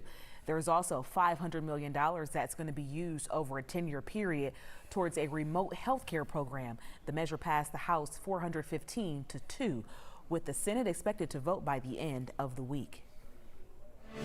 I'm Elwin Lopez. Atlanta Public Schools says it's keeping a close eye on any developments related to coronavirus. School districts in DeKalb, Fulton, and Coweta counties tell us they already have task forces in place, some even partnering with the CDC, emergency management agencies, nurses, and district administrators who oversee transportation and health. The main focus is really just to maintain awareness of what's going on in Georgia with this event, sharing information, reviewing procedures and best practices, and making sure we basically just have the most up-to-date information that we can share with parents and schools. The biggest challenge, Coweta County School District spokesperson Dean Jackson says, is not knowing what's next. I think our efforts are just geared on making sure that we thought through the best possible response if and when this touches our community. We also checked with school districts in Paulding, Clayton, and Bartow counties. They don't have a task force set up, but say they're monitoring the situation.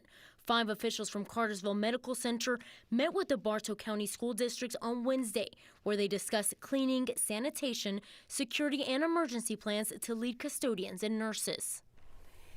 It's important to note most cases of coronavirus are mild, like what we've seen with the 2 cases in Fulton County from February 16th through February 24th. The World Health Organization surveyed 56,000 patients with this strain of coronavirus. They found 80% of cases experienced mild symptoms. Nearly 13.8% of cases were severe, and just over 6% of cases involved patients who were critically ill. If you want more information on the coronavirus outbreak, we have you covered, including how Metro Atlanta schools are preparing. You can find it on the 11Alive app. Just look in the As Seen on TV section. Rain and wind already caused some problems earlier this evening. A huge tree fell, causing power outages for dozens of people on Holly Road and Easton Street in Atlanta. The good news, the power is back on tonight. I'm always amazed how quickly those workers can get that done. They are on top of it. This is a live look at Midtown Atlanta from the 17th Street Bridge. Off and on showers tonight. Gorgeous shot of the city, though. More rounds of rain moving in, and there's a risk for some flash flooding, too. Let's get over to our meteorologist, the chief, Chris Holcomb, right here, right now. Yeah, we're watching this rain that's moving through, and we've been dealing with rain the past few days. Tonight and tomorrow, we're going to have a better chance of heavier rain. I think we're going to have more pockets of moderate to heavy rain, and that could add, of course, to those rain totals and, as you mentioned, give us that threat for some flash flooding. Out there right now, we have some moderate rain here in Atlanta. On the south side, you see mainly green, indicating light rain. On the north side, we have additional pockets of yellow, indicating some moderate rain. Some orange up here in parts of Hall County into Banks County, Jackson County. Also over to the west, we have some yellows and oranges here coming out of Alabama, indicating some of that moderate rain like up toward the Rome area. This is all moving toward the north and to the east, and there's much more of this out there in Alabama and Mississippi that will keep moving our way. We're not concerned about a severe weather threat tonight, but we are concerned about that flash flooding risk. Here's another look at that flash flood watch that is in effect for areas from Atlanta down toward the south. Additional rainfall amounts here, anywhere between 1.5 inches to 3 inches. I think the 1.5 inch totals are more around Atlanta. The 3-inch totals are more down to the south. Stay with us. We do see an end in sight with all of this rain. We're going to walk you through that timeline of when the sunshine returns. That's just in a few minutes. A man was killed in a DeKalb County hit and run Sunday night. That suspect took off and a police K-9 later caught him. 11Alive Shanu Her spoke with the victim's family. Everybody loved my dad. This is how Denise Stubbs remembers her father, Charles Babb, a man well loved who brought happiness to people. He was the funniest person. He always had a funny story that was just the most boring thing you'd ever heard, but it was a dad story. And that's all she'll have now, just memories. Charles was killed Sunday night in a hit-and-run crash in DeKalb County. When my daughter called to tell me that my dad was gone, I have never heard her more pitiful in my life. And I just couldn't even think, I couldn't move. Her mother also left heartbroken. Denise says Charles was his wife's main caretaker as she battles ovarian cancer and husband of 50 years. She doesn't know any different anymore. When you've been married to somebody 50 years, that is your whole life. Denise says her own sadness was paired with anger when she found out the driver accused of hitting her father took off. And it was DeKalb Police K-9 Indy who found Kenzie Flagg hiding in a drainage pipe. In light of everything, that was the little bit of brightness. Denise is drawn to K-9 Indy's story because her passion in life is helping dogs like him. In 2018, a suspect shot Indy in the head, resulting in him losing his right eye. And a special needs police K-9, because we actually have a special needs dog rescue. So yeah, I mean, I think Dad would have thought that was really cool. And even though her father isn't here anymore, Denise feels it's still important for K-9 Indy to feel their family's appreciation. I would like to tell him he's a very good boy. Stubbs says her dad's wishes were not to have a memorial and instead donate funds to her Missouri-based dog rescue, Fight for Dawn. We have a link to the rescue on our website, 11alive.com. One of the men accused of firing shots inside a Douglasville Best Buy now is in jail. His name, Arnaldo Rodriguez, and another man are accused of firing their guns, stealing a laptop, 2 drones, and then running out of the store on Monday. Police arrested Rodriguez after somebody saw him inside another Best Buy in Metro Atlanta. His partner, this guy, got away. If you recognize him, you're asked to call police. The GBI is asking for the community to help find a missing teen. 17-year-old Julia Mann disappeared from her home in Oconee County on February 20th. There's currently a $7,000 reward for any information that leads to finding her. What is next? The presidential race far from decided. Next, the rest of this month, Georgia and 10 other states now get to weigh in, which means Georgia voters will have a significant voice in who will get the nomination. Here's John Schierick.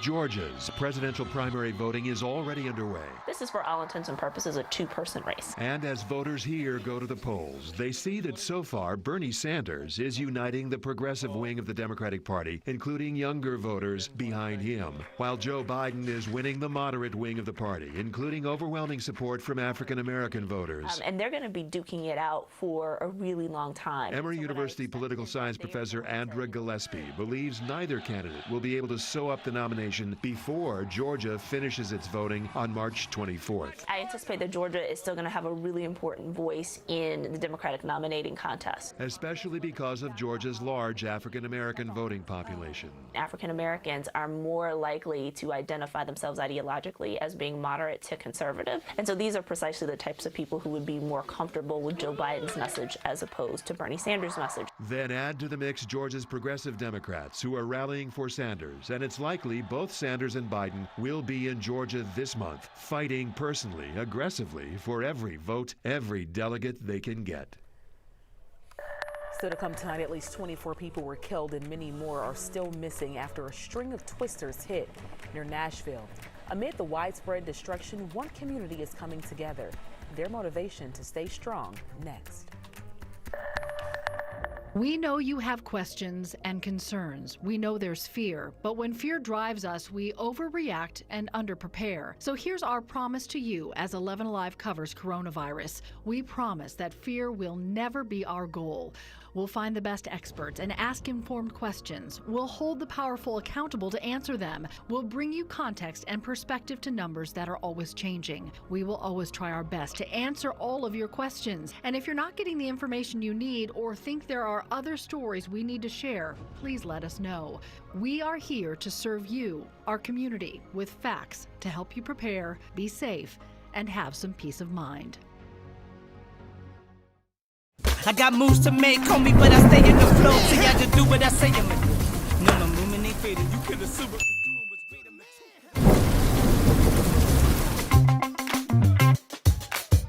Oh, and so I was saying, there is always something filming here in Atlanta. From movies to TV shows, you name it.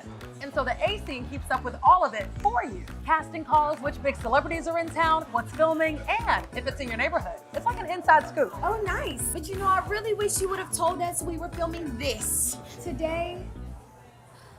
Ooh, did I not text you? All right. Ah, it's in my drafts. That's my bad.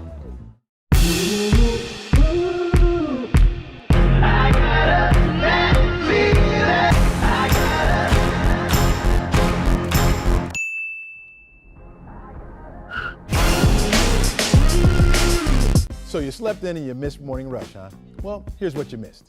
In my experience, good guys do finish last. I consider myself a nice guy. I've got the most beautiful woman in the world in my eyes. You're a nice guy too, Yeah. Chester. I'm saying in my experience, when growing up, good guys didn't finish. Somebody broke his heart somewhere along the line. We're here every weekday morning, so come on, hang out with us. Morning Rush, weekdays, 5 to 7 a.m., only on 11Alive. Televised newscasts not enough for you? Get even more at 11Alive's YouTube channel, where you'll find uncut interviews, extended body cam footage, live streams of Atlanta's biggest trials, and more. Subscribe to 11Alive today. You didn't get my text? The whole crew got together for coffee. A Checkers employee is accused of shooting at two customers after a mix-up with their fast food order. 11Alive's Mara Sirianni was in DeKalb County this morning, where she talked to one victim's mother. DeKalb police say an employee at this Checkers restaurant is accused of shooting a person after a dispute over an incorrect food order. This all happening just before midnight Wednesday at the Checkers drive-thru here along Candler Road, not far from I-20. DeKalb police arresting 24-year-old Jonte Robinson, who they say works here. Investigators say the victim was found shot in the chest. He was rushed to the hospital and is expected to be okay. We talked to the victim's mother, who says when her son told the employee about the mix-up, that's when he allegedly pointed a gun through the window and fired shots. They had a mix-up in their orders, and they both were upset, him and both of the guys. And the employee stuck a gun out of the drive-through window and shot at both of them. Robinson is charged with aggravated assault. The incident is still under investigation. We now know the deadly storm in Cookeville, Tennessee has been classified as an EF4 tornado. 24 deaths have been reported so far, at least 18 of them from Cookeville, which is not far from Nashville in Middle Tennessee. In the face of the tornadoes, we are hearing some unbelievable stories of survival and hope, and it's incredible that more people were not killed. Think about an EF4, that's winds up to 175 miles an hour. As you can imagine, emotions. Structures aren't going to survive that. Exactly. No. Yeah. You know, emotions really raw right now, but the community's resilience, it's undeniable. NBC's Sam Brock has their story tonight. In the heart of heartache, It's unbelievable. I never dreamed it would ever happen to me. Never. tornado victims reacting to homes hammered by Mother Nature's power. It's pretty devastating. And that's 41 years of work. Water reflecting pools of debris, schools shattered into 1,000 pieces, and worst of all, dozens of lives lost. Among them, Carl Frazee, pictured here with his family, killed in his home, and Michael Dolfini and Aubrey Sexton, who died after a night out in Nashville. 2 of my friends died last night. Sarah Johnson says she was at a local bar with them when disaster struck. They were leaving the bar. What I was heard from inside was that a tree had impacted their vehicle. We are strong and we are rallying for our people. On the streets of Nashville, that determination on display. We're looking at trying to rebuild lives, you know, not just houses, not structures, but just lives. You might recognize Taylor Hicks from American Idol, the country music singer, among the many victims here. The vibration is what I'll never forget. He shared his survival story, jamming himself inside this closet in his garage. You won season 5 of American Idol. You said that 6 months was insane. Not as insane as the 30 seconds in there. Doesn't even compare. I mean, doesn't even compare. Just down the street, parishioners praying outside of a church with no facade. I went outside and, you know, after this minute and a half of fury, I walked outside and I looked up and it was the clearest, starriest southern sky that you could possibly imagine. What did you think when you were looking at the stars? I think everybody was thanking their lucky stars to be alive. We are hoping the very best for those communities there in Middle Tennessee. Back here at home, we are monitoring some overnight showers and a possible wet commute for your Friday Eve. Well, here we go. Chief Meteorologist Chris Holcomb has a timeline on all of it. Yeah, and it's pretty heavy in some spots out there tonight. We've got a lot of pockets of moderate to heavy rain, and that's what you're going to be driving in early in the morning as well. It's going to be rather rainy tonight. You're going to be hearing that on your roof. Either if it's not light, it's going to be a little bit heavier than that. It's going to be a pretty good coverage of that during the overnight hours. This is what we're watching right now. I want to start here in Atlanta, where we have mainly light showers. There are a couple of pockets of more moderate rain here on the north side of the perimeter through Cobb County, here through Sandy Springs, over toward Doraville, some moderate rain. Also through Gwinnett County, over into Barrow County, Jackson County. We have those pockets of moderate rain falling there. And in West Georgia, some pretty impressive rain coming through Cartersville right now. In parts of Bartow County, a little bit of red there indicating heavier rain that's pushing over into Cherokee County, up into Pickens County, and then over on the west side toward the Alabama line near Polk County, Haralson County, Cleburne County, over near Anniston. We have more of that moderate rain, and all this is just going to keep feeding into our area tonight while we're sleeping, and it's going to be here in the morning as well because this goes back into Alabama. We've got some thunder and lightning back there. I'm not concerned about any severe weather moving in here into our area. Maybe some rumbles of thunder and flashes of lightning, but the severe weather threat is going to stay well down to the south during the day tomorrow. Here's a live look at what we're watching right now up in northwest Georgia in Rome. I've kind of tilted the camera down a little bit so you can see how that rain is kind of falling here in front of the street light. Can y'all see some of just the raindrops there, as well as in some of these puddles here? You can still see how the rain is kind of hitting those puddles and coming down, light to some moderate rain there in Rome, and that's what a lot of people are seeing tonight. Now, North Georgia, even though you're going to have a lot of rain, we don't think you're going to see as much rain there as we'll have from Atlanta southward. That's why you're not in this flash flood watch. I still want you to watch. If you live in a flood-prone area, be prepared, for possibly some rising water. But the higher amounts will be from Atlanta Down to the south, that's where many spots can see 1.5 to 3 inches of rain from now through tomorrow.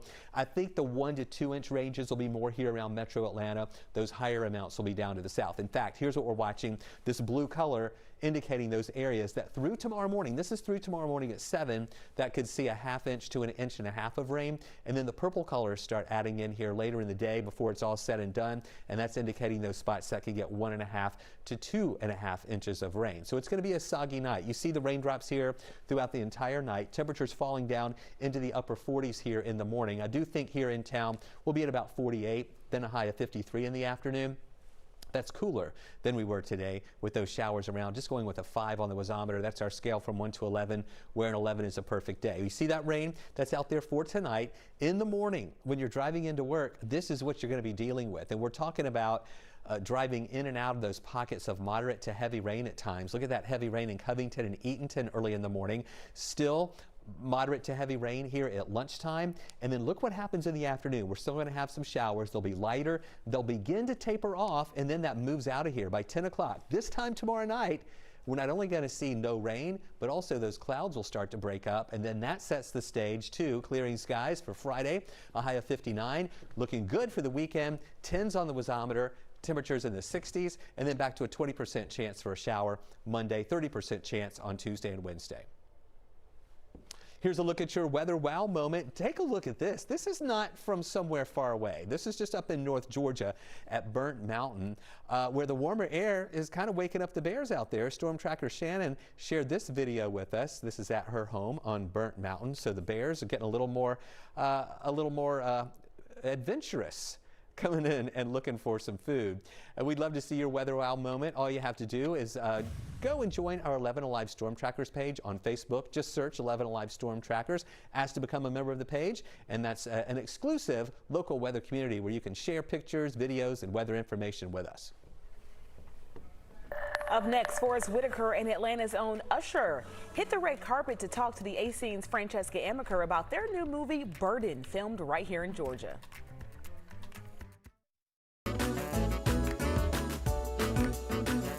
It's in my drafts. That's my bad.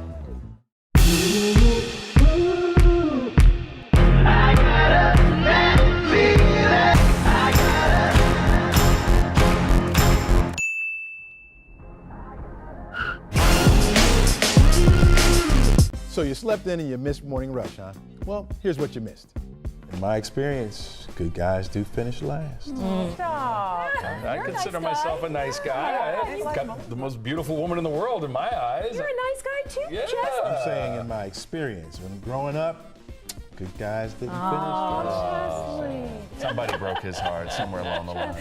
We're here every weekday morning, so come on, hang out with us. Morning Rush, weekdays, 5 to 7 a.m., only on 11Alive.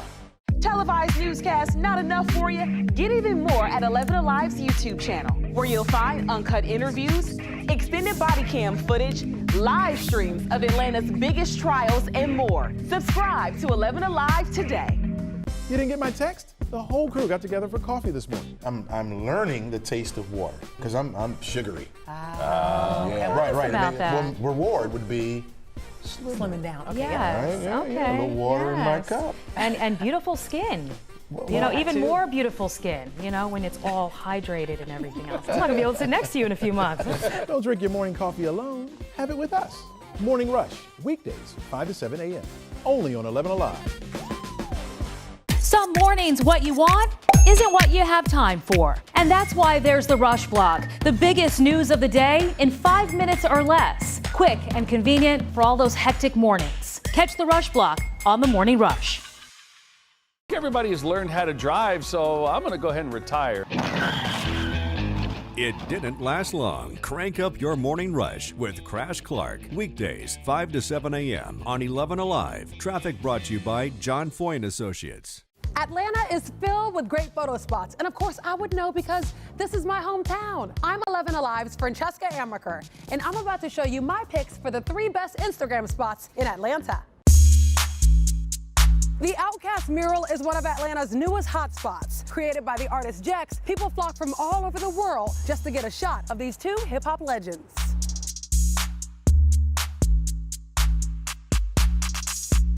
News of the mural.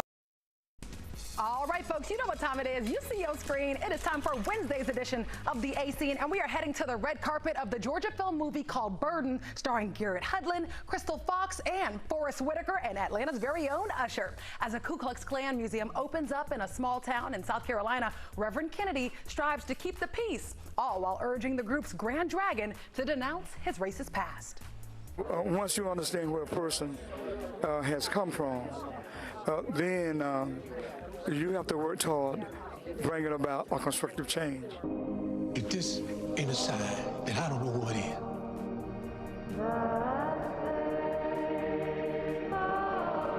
How did you let that man in this house?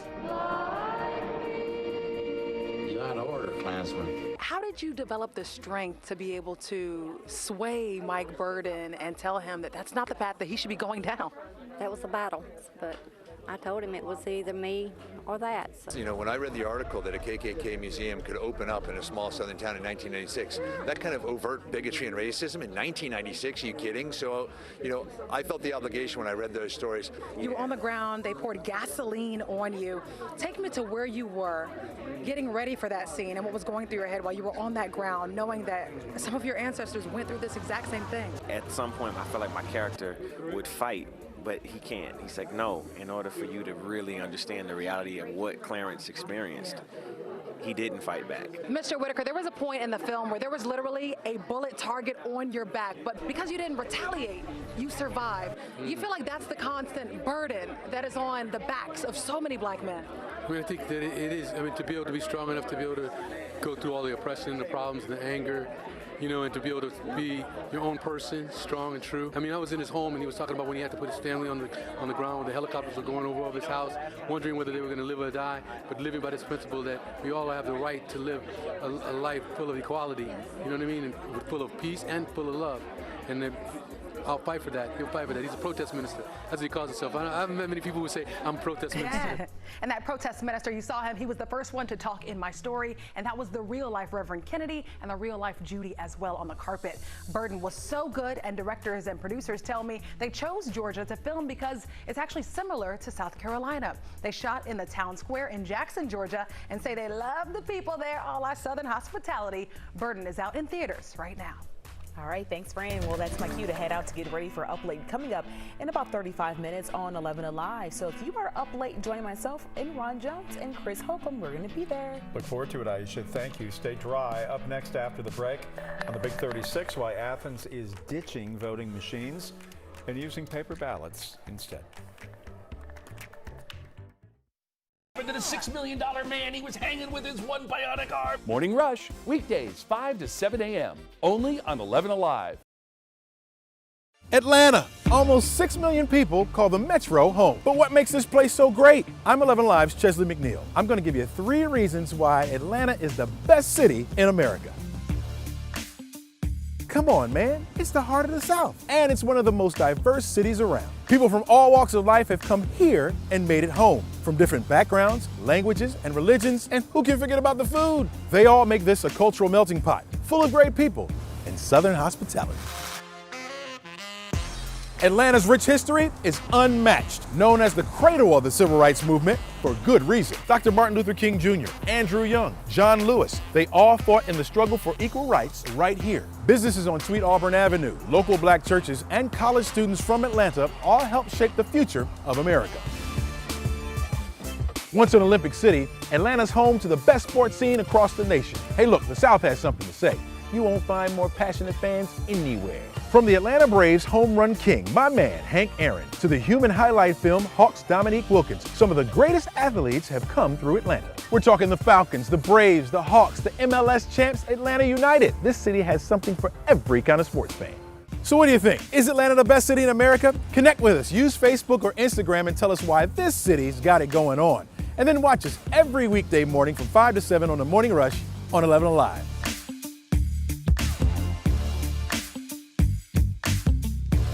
Televised newscasts not enough for you? Get even more at 11Alive's YouTube channel, where you'll find uncut interviews, extended body cam footage, live streams of Atlanta's biggest trials, and more. Subscribe to 11Alive today. Babe, where are my keys? Where's my lunch? Where's my phone? Hey, where's my blue shirt?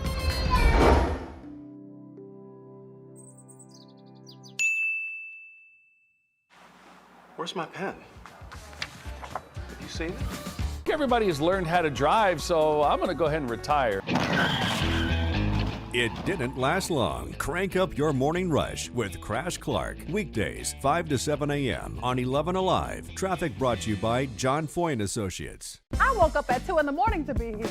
Where were you? Once you allow it, right, then it sets you up for the entire week where you just have lost it. Like on a Sunday, it's like, oh, let's just order some Chinese food, and of course you wind up eating tons of that. And then on Monday, you're like, well, I got leftovers, I can't let it go to waste. Auntie wants to give you a plate to take home from the barbecue. Auntie. No. Auntie, don't invite me to the barbecue. I'm gonna be looking for you next time, so use the hashtag and let us know you're hanging out with us. Morning Rush, weekdays, 5 to 7 a.m. Only on 11Alive. The 11Alive app is your go-to source for all things Atlanta. You hear what happened today? I'll tell you all about it. Breaking news the moment it happens. The boil water advisory. Hyper-local, accurate weather alerts. You may want to grab that sweater, maybe even a coat. More stories to uncover. More videos to discover. He did it his way. Personalized for you. And that's what makes it so special. The 11Alive app. Available now in the App Store. Hey, I got the ways to go. I got moves to make, homie, but I stay in the flow. See, I just do what I say I'm gonna do. No, my movement ain't fading. You could assume what the doing was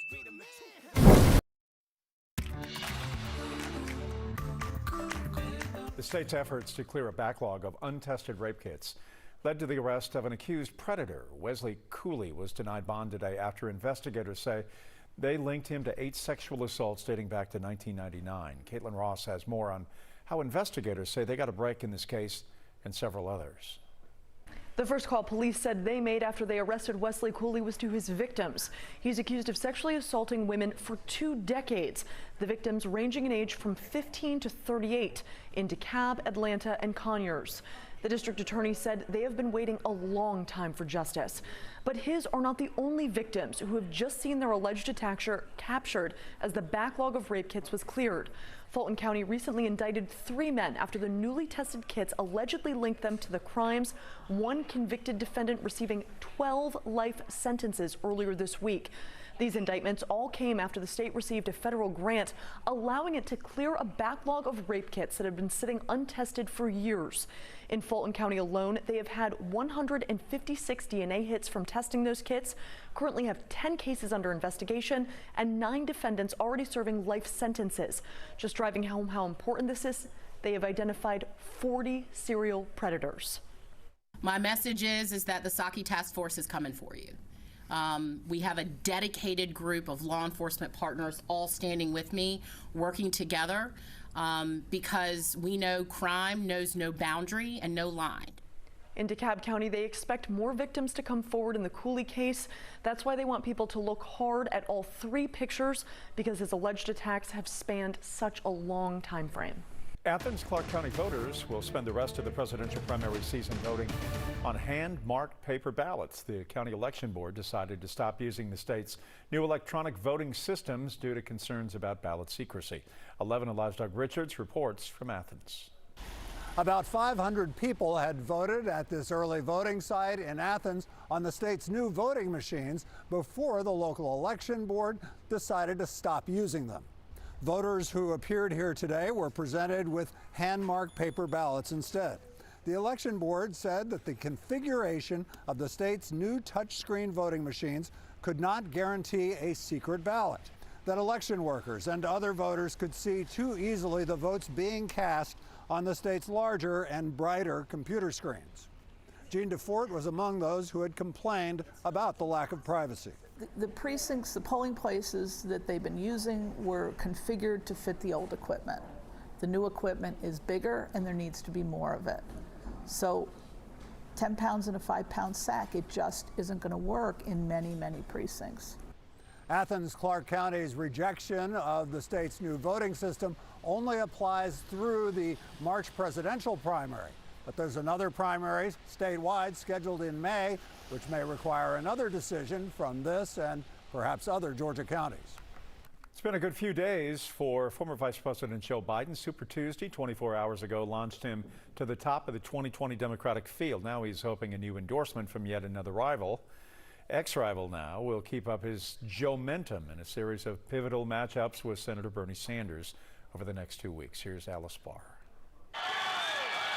Joe Biden supercharged today after a night that was expected to tilt toward Bernie Sanders. We are very much alive! Super Tuesday instead rocketing Biden to the top in what is rapidly becoming a head-to-head matchup with Sanders, a showdown between the party's moderate and progressive wings.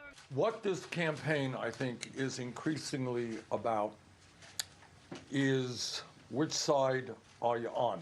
The Biden boost continuing today with a new endorsement from Mike Bloomberg, who ended his short, expensive, and unsuccessful run. Today pledging to use his considerable resources to help Biden beat President Trump. I entered the race for president to defeat Donald Trump. And today, I am leaving the race for the same reason. Sanders leads in Tuesday's biggest prize, California, though a large number of mail-in ballots mean it's still too early to call. NBC News projects he did carry Colorado, Utah, and Vermont. Biden picking up 10 projected wins from New England to the Midwest and a clean sweep of southern states, surging to a surprise victory in delegate-rich Texas. I think the Democrats have sent the signal that they really want to come after Trump. And they think Biden is the guy to do it. The last wild card, Elizabeth Warren, assessing her path forward after a dismal Super Tuesday, finishing third in her home state of Massachusetts. Elizabeth Warren, if she does drop out and endorse Bernie Sanders, this race will tighten even more. Two candidates now squaring off to slug out the nominations state by state in the weeks ahead. Several states now getting ready for changes to the food stamps program, or SNAP. Many are critical of the new rules, saying that they would knock nearly 700,000 people off of the program. Social service agencies say they won't be able to make up the difference. The changes limit states' abilities to give waivers to recipients who don't meet the 20-hour per week work requirements. Some states have filed a lawsuit to block the new rules. The Trump administration says it will save the country more than $5 billion over 5 years. The changes are set to take effect April 1st. Toyota expanding a major recall, adding 1.2 million vehicles. This recall is over a possible fuel pump failure system that can make the engine stall, increasing the opportunity or the risk of a crash. The recall includes trucks, SUVs, minivans, cars across the Toyota template. So you'll need to look for a notification from Toyota that your vehicle could be affected. Dealers will replace any bad fuel pumps. Ever wonder what happened to a familiar pastor, the man holding the sign here, having some fun? It went viral after holding a sign as he stood waiting for his wife to finish shopping. Many of us have been in such circumstances with a spouse. Jeremy Tuck says this was his way of standing up and voicing his opinion. Nick Sturdivant recently sat down with the pastor and his wife in this week's Whatever Happened To. Every time Jeremy Tuck talks about it, he gets that look from his wife, Akila. And so, yeah, I just, that's pretty. The sign basically said my wife is in Target 2+ hours.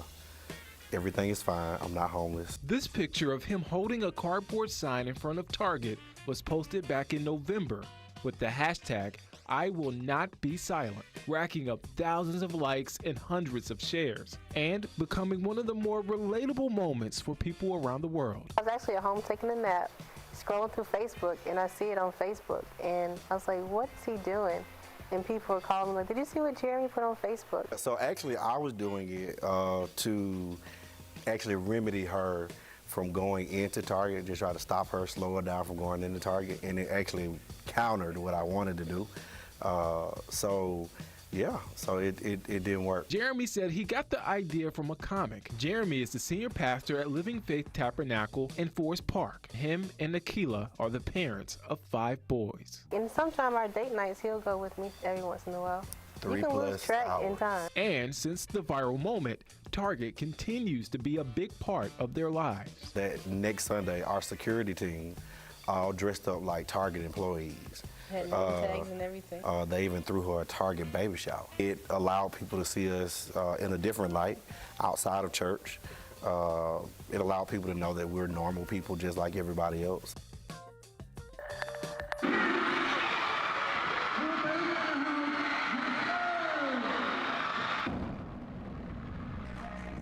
What a moment at Booker T. Washington High School. Today, Atlanta rapper Lil Baby surprised students by performing songs off his hit album. The rapper, whose real name is Dominic Jones, also announced the My Turn Scholarship. $150,000 will be distributed to the brightest young minds at the school. One student who received the scholarship says it's like a dream come true. Knowing that he actually cares about people that where he come from and him giving back, that's really important to me. So now that I know that leave an impact on me, so I can come back and give back too. Booker T. Washington High is Lil Baby's alma mater. The rapper plans to make the scholarship a yearly celebration. We have rain over us right now, some pockets of moderate to heavy rain, and we're keeping an eye on this lightning back into Alabama, near Birmingham and in West Alabama. We'll let you know if that will kind of wake you up a little bit during the overnight hours. More coming up. He has not had a great Coming up, Dogs play their final home game of the season. The Ant-Man says goodbye. He looks great. His teammates, not so much. Oh, and so I was saying, there is always something filming here in Atlanta. From movies to TV shows, you name it. And so the A Scene keeps up with all of it for you. Casting calls, which big celebrities are in town, what's filming, and if it's in your neighborhood. It's like an inside scoop. Oh, nice. But you know, I really wish you would have told us we were filming this today. Ooh, did I not text you? All right. Ah, it's in my drafts. That's my bad.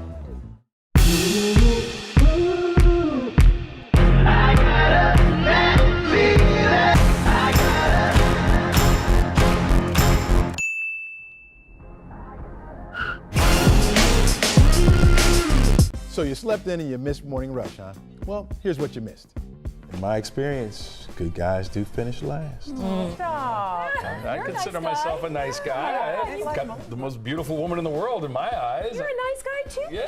I'm saying in my experience, when growing up, good guys didn't finish last. Somebody broke his heart somewhere along the line. We're here every weekday morning, so come on, hang out with us.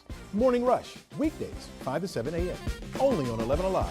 Televised newscasts not enough for you? Get even more at 11Alive's YouTube channel, where you'll find uncut interviews, extended body cam footage, live streams of Atlanta's biggest trials, and more. Subscribe to 11Alive today.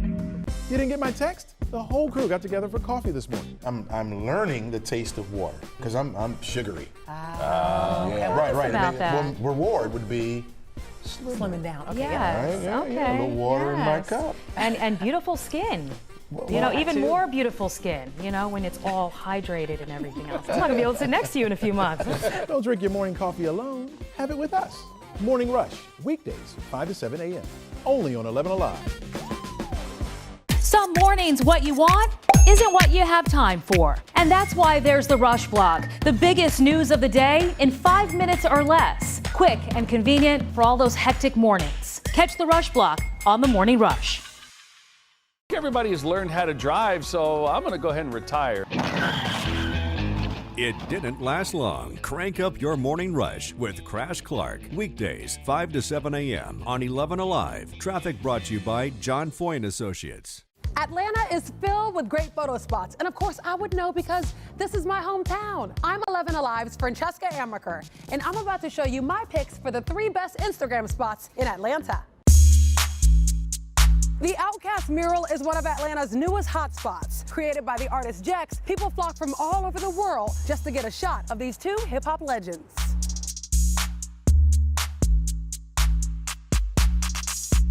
News of the mural went viral when Big Boy himself gave a shout out on Instagram. You can find it tucked away in a back parking lot in Little 5 Points. An Atlanta icon, ever-changing, always interesting. The Krog Street Tunnel is full of artwork from some pretty eclectic Atlanta artists. Yeah, all we feel is good vibes. When you vibe with it, it's a good time. We don't worry about the hate, we just pass it to the side. There's graffiti, community messages, concert announcements. You really never know what you're gonna get here, and that's what makes it so special. You can find it between Cabbagetown and Inman Park. If you've never checked it out, it's a must-see. As the coronavirus spreads, many are starting to ask if doctors should treat it the same way that we treat the flu. The World Health Organization, the WHO, tackled that question today, and our Verify team is breaking it all down to give you the facts. Here is Jason Puckett. There are a lot of alarming headlines out there about coronavirus, but being alarmist doesn't help you protect your family.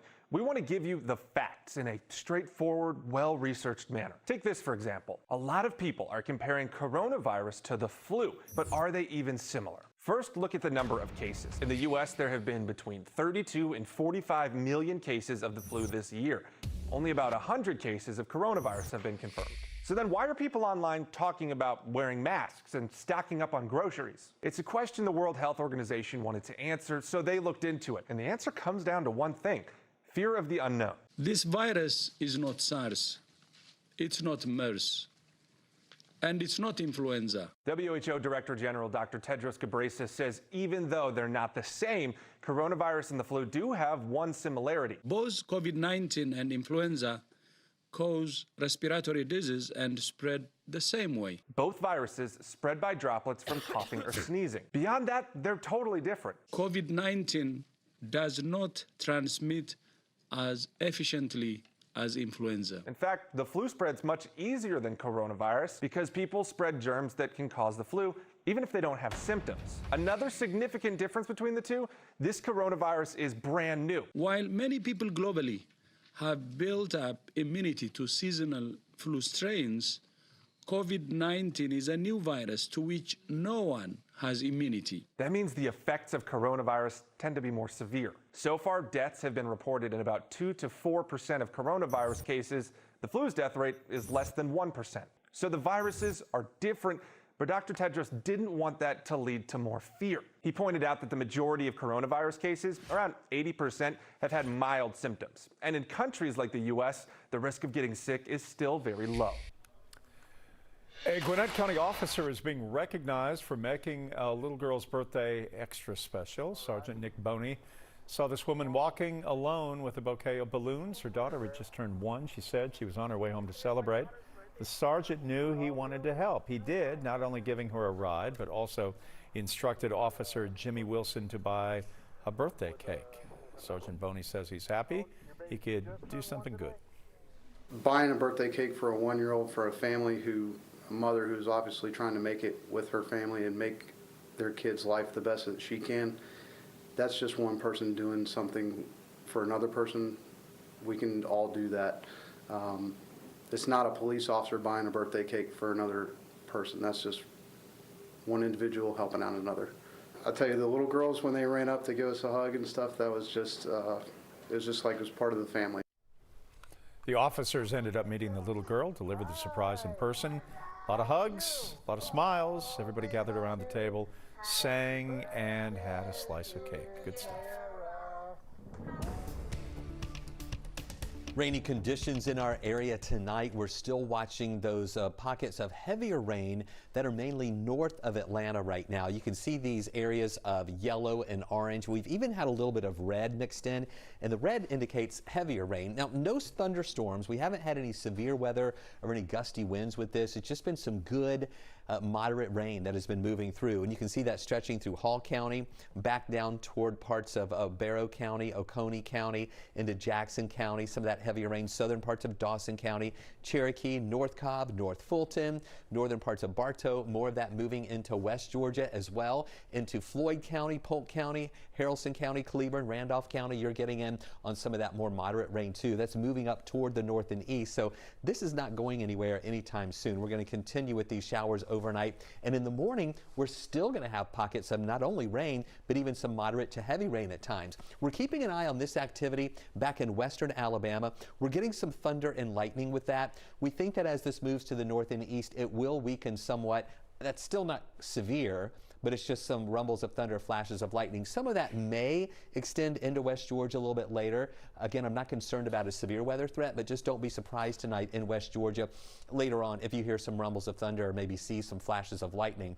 Here's what we're watching out there. This is a look at one of our live cameras. This is in Athens, where the roads are wet. We still have some light rain falling in the Athens area, where we are going to see more of that moving on off to the east as well over the next few hours, overnight and into the morning hours too. Athens is not in the flood watch. It cuts off right before you get to Athens, but this flood watch is around metro Atlanta and areas down to the south. An additional 1.5 to 3 inches of rain possible. I think here in metro Atlanta it's more like 1 to 2. And then down to the south, that's where they might see those higher amounts of 2 to 3. And you can see this is what we're watching, 1/2 inch to 1.5 inches by tomorrow morning. And then the purple color indicating where we could see some of those amounts, 1.5 to 2.5 inches. Temperatures pretty much holding in the 50s. We'll dip down to the upper 40s by tomorrow morning. But look at all the clouds, all the raindrops. It is going to be a rainy night and a rainy start to the day tomorrow. Eventually, that rain will taper off later tomorrow. High temperatures up to about 53 degrees on our scale from 1 to 11, where an 11 is a perfect day. We're going with a 5. This is how your drive looks in the morning, going through pockets of moderate to heavy rain. Rainy still at noon. Then at 5 o'clock, still some showers around, but they start to taper off before the entire system moves out. This time tomorrow night, we won't have any rain around, and it will begin to clear out later as well. Friday looking good, clearing skies in 59, lower 60s Saturday, mid 60s on Sunday with mostly sunny skies, and then a few more clouds Monday, and then rain chances at 30% Tuesday and Wednesday. Well, there was a lot of hype, a lot of excitement about seeing the Ant-Man this season. Anthony Edwards, we knew he wasn't going to be around here very long, but it would be fun to see him in Athens, and he has done some amazing things like the dunk against Florida. But here we go in March, and Georgia is, in all probability, not going to be in the NCAA tournament. Their last hope for the big dance, as we like to call it.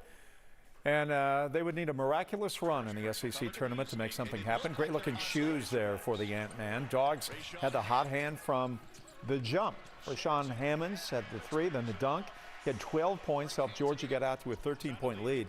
Then Florida's zone defense kicked in, forced a lot of bad shots, including from Edwards. He finished with 14. Florida's Johnson had a big night for the Gators, 18. Florida beats Georgia 68-54. Not much fun from the dog standpoint. Here's Tom Crean. If I look back and say, okay, what surprises me about this year right now, it would be our lack of shooting, right? With as much time as we spent on it, really being able to knock down shots. But I don't look at anything as a wasted year. I mean, we got guys getting better. All right, not much fun. Georgia Tech also hosting their final home game of the season. No postseason for them, senior night. Jose Alvarado, a big night, the deep 3, then an acrobatic layup in double figures. Jackets been pretty good on both sides of the floor. They lead Pitt 59-43 in the second half. But, you know, look, no ACC tournament, no NCAA tournament. You know, that's how it is around here these days, right? State championship basketball at the Macon Centerplex. Watch this sequence. Hancock Central down 2. They tie it up. Then on the next possession, the steal, the layup at the buzzer. Hancock Central wins the A public title. St. Francis also a state champion today. Congrats to all of those champions.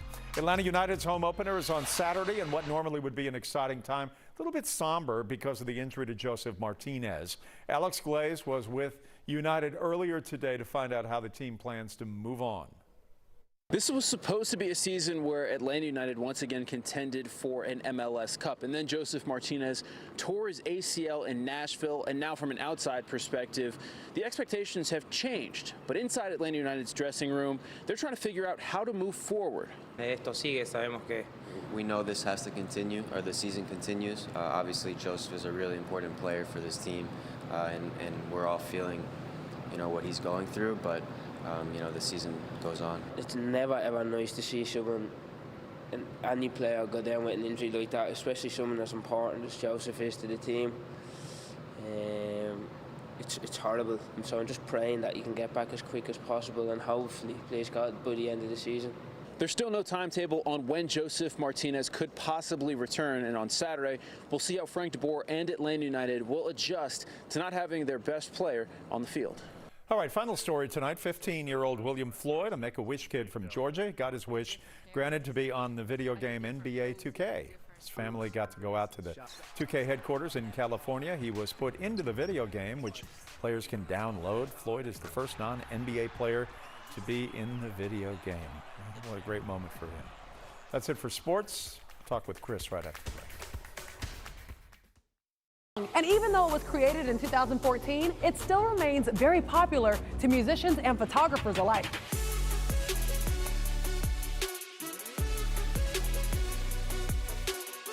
You can find it on the East Side Trail under Virginia Avenue. So let me know what you think. It doesn't have to be street art. Maybe your favorite spot is down the street from your home or a great view. Connect with me on Facebook and Instagram and share your favorite Instagram spots in Atlanta. And come hang out with me on Morning Rush, weekdays 5 to 7 a.m. on 11Alive. Televised newscasts not enough for you? Get even more at 11Alive's YouTube channel, where you'll find uncut interviews, extended body cam footage, live streams of Atlanta's biggest trials, and more. Subscribe to 11Alive today. I haven't seen you in a while. Where you been? It looks like fun. They are fun. They're and they're convenient. But they're being dumped everywhere. 5,000 scooters at one time active throughout the city. I enjoy them myself. They're fun. Yeah. There's got to be some regulations. I just feel like we have to evolve with the times, though. They're not going anywhere. They shouldn't go anywhere. It's a new way of transporting. Yeah. We have to evolve.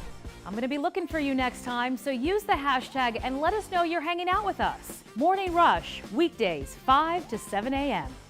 You see them all day, every day. Headlines, stats, and numbers, but without context, they're just clickbait. So let's add some perspective. The 3 most interesting numbers of the day, what they mean, and why they're important. News and numbers on Up Late. What's the best part about your voice? It is never too loud or too much. Your voice has the power to tell it like it is. Bringing us together to act. Together, our voices grow. Together, we come alive, amplifying voices and breaking down barriers to change the story and shape the future. Together, we are unstoppable. Together, we are where Atlanta speaks.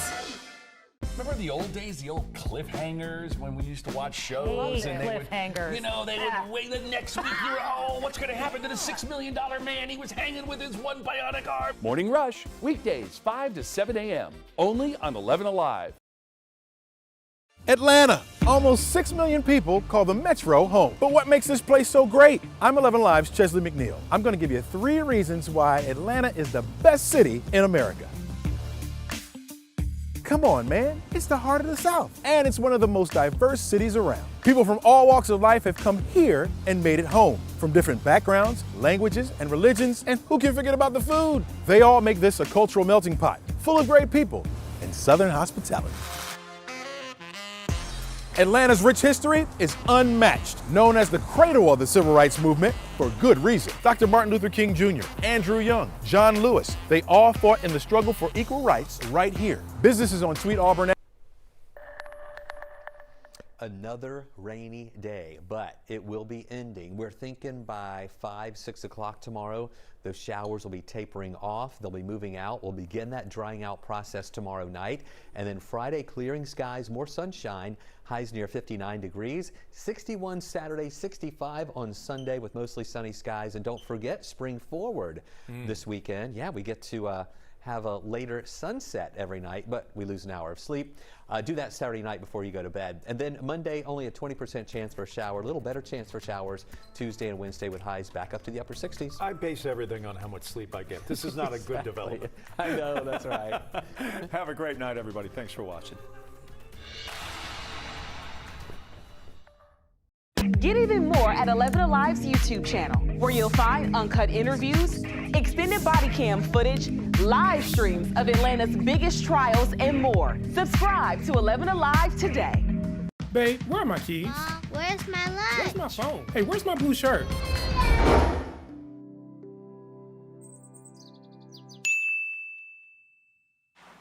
Where's my pen?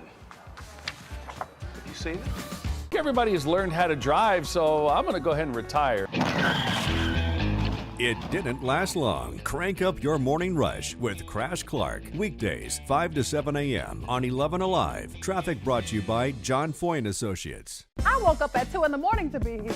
Where were you? Once you allow it, right, then it sets you up for the entire week where you just have lost it. Like on a Sunday, it's like, oh, let's just order some Chinese food. And of course, you wind up eating tons of that. And then on Monday, you're like, well, I got leftovers. I can't let it go to waste. Auntie wants to give you a plate to take home from the barbecue. Auntie. No. Auntie, don't invite me to the barbecue. I'm going to be looking for you next time. So use the hashtag and let us know you're hanging out with us. Morning Rush, weekdays, 5 to 7 a.m. Only on 11Alive. The 11Alive app is your go-to source for all things Atlanta. You hear what happened today? I'll tell you all about it. Breaking news the moment it happens. The boil water advisory. Hyper-local, accurate weather alerts. You may want to grab that sweater, maybe even a coat. More stories to uncover. More videos to discover. He did it his way. Personalized for you. And that's what makes it so special. The 11Alive app. Available now in the App Store. Hey, I got the ways to go. I got moves to make, call me, but I stay in the flow. See, I just do what I say I'm gonna do. No, my movement ain't faded. You could assume what the doing was great.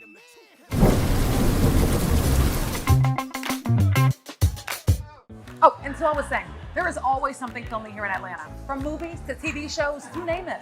And so the A Scene keeps up with all of it for you. Casting calls, which big celebrities are in town, what's filming, and if it's in your neighborhood. It's like an inside scoop. Oh, nice. But you know, I really wish you would have told us we were filming this today. Ooh, did I not text you? All right. Ah, it's in my drafts. That's my bad.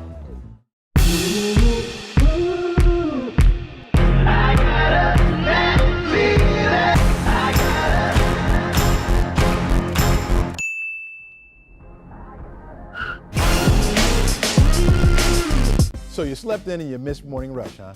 Well, here's what you missed.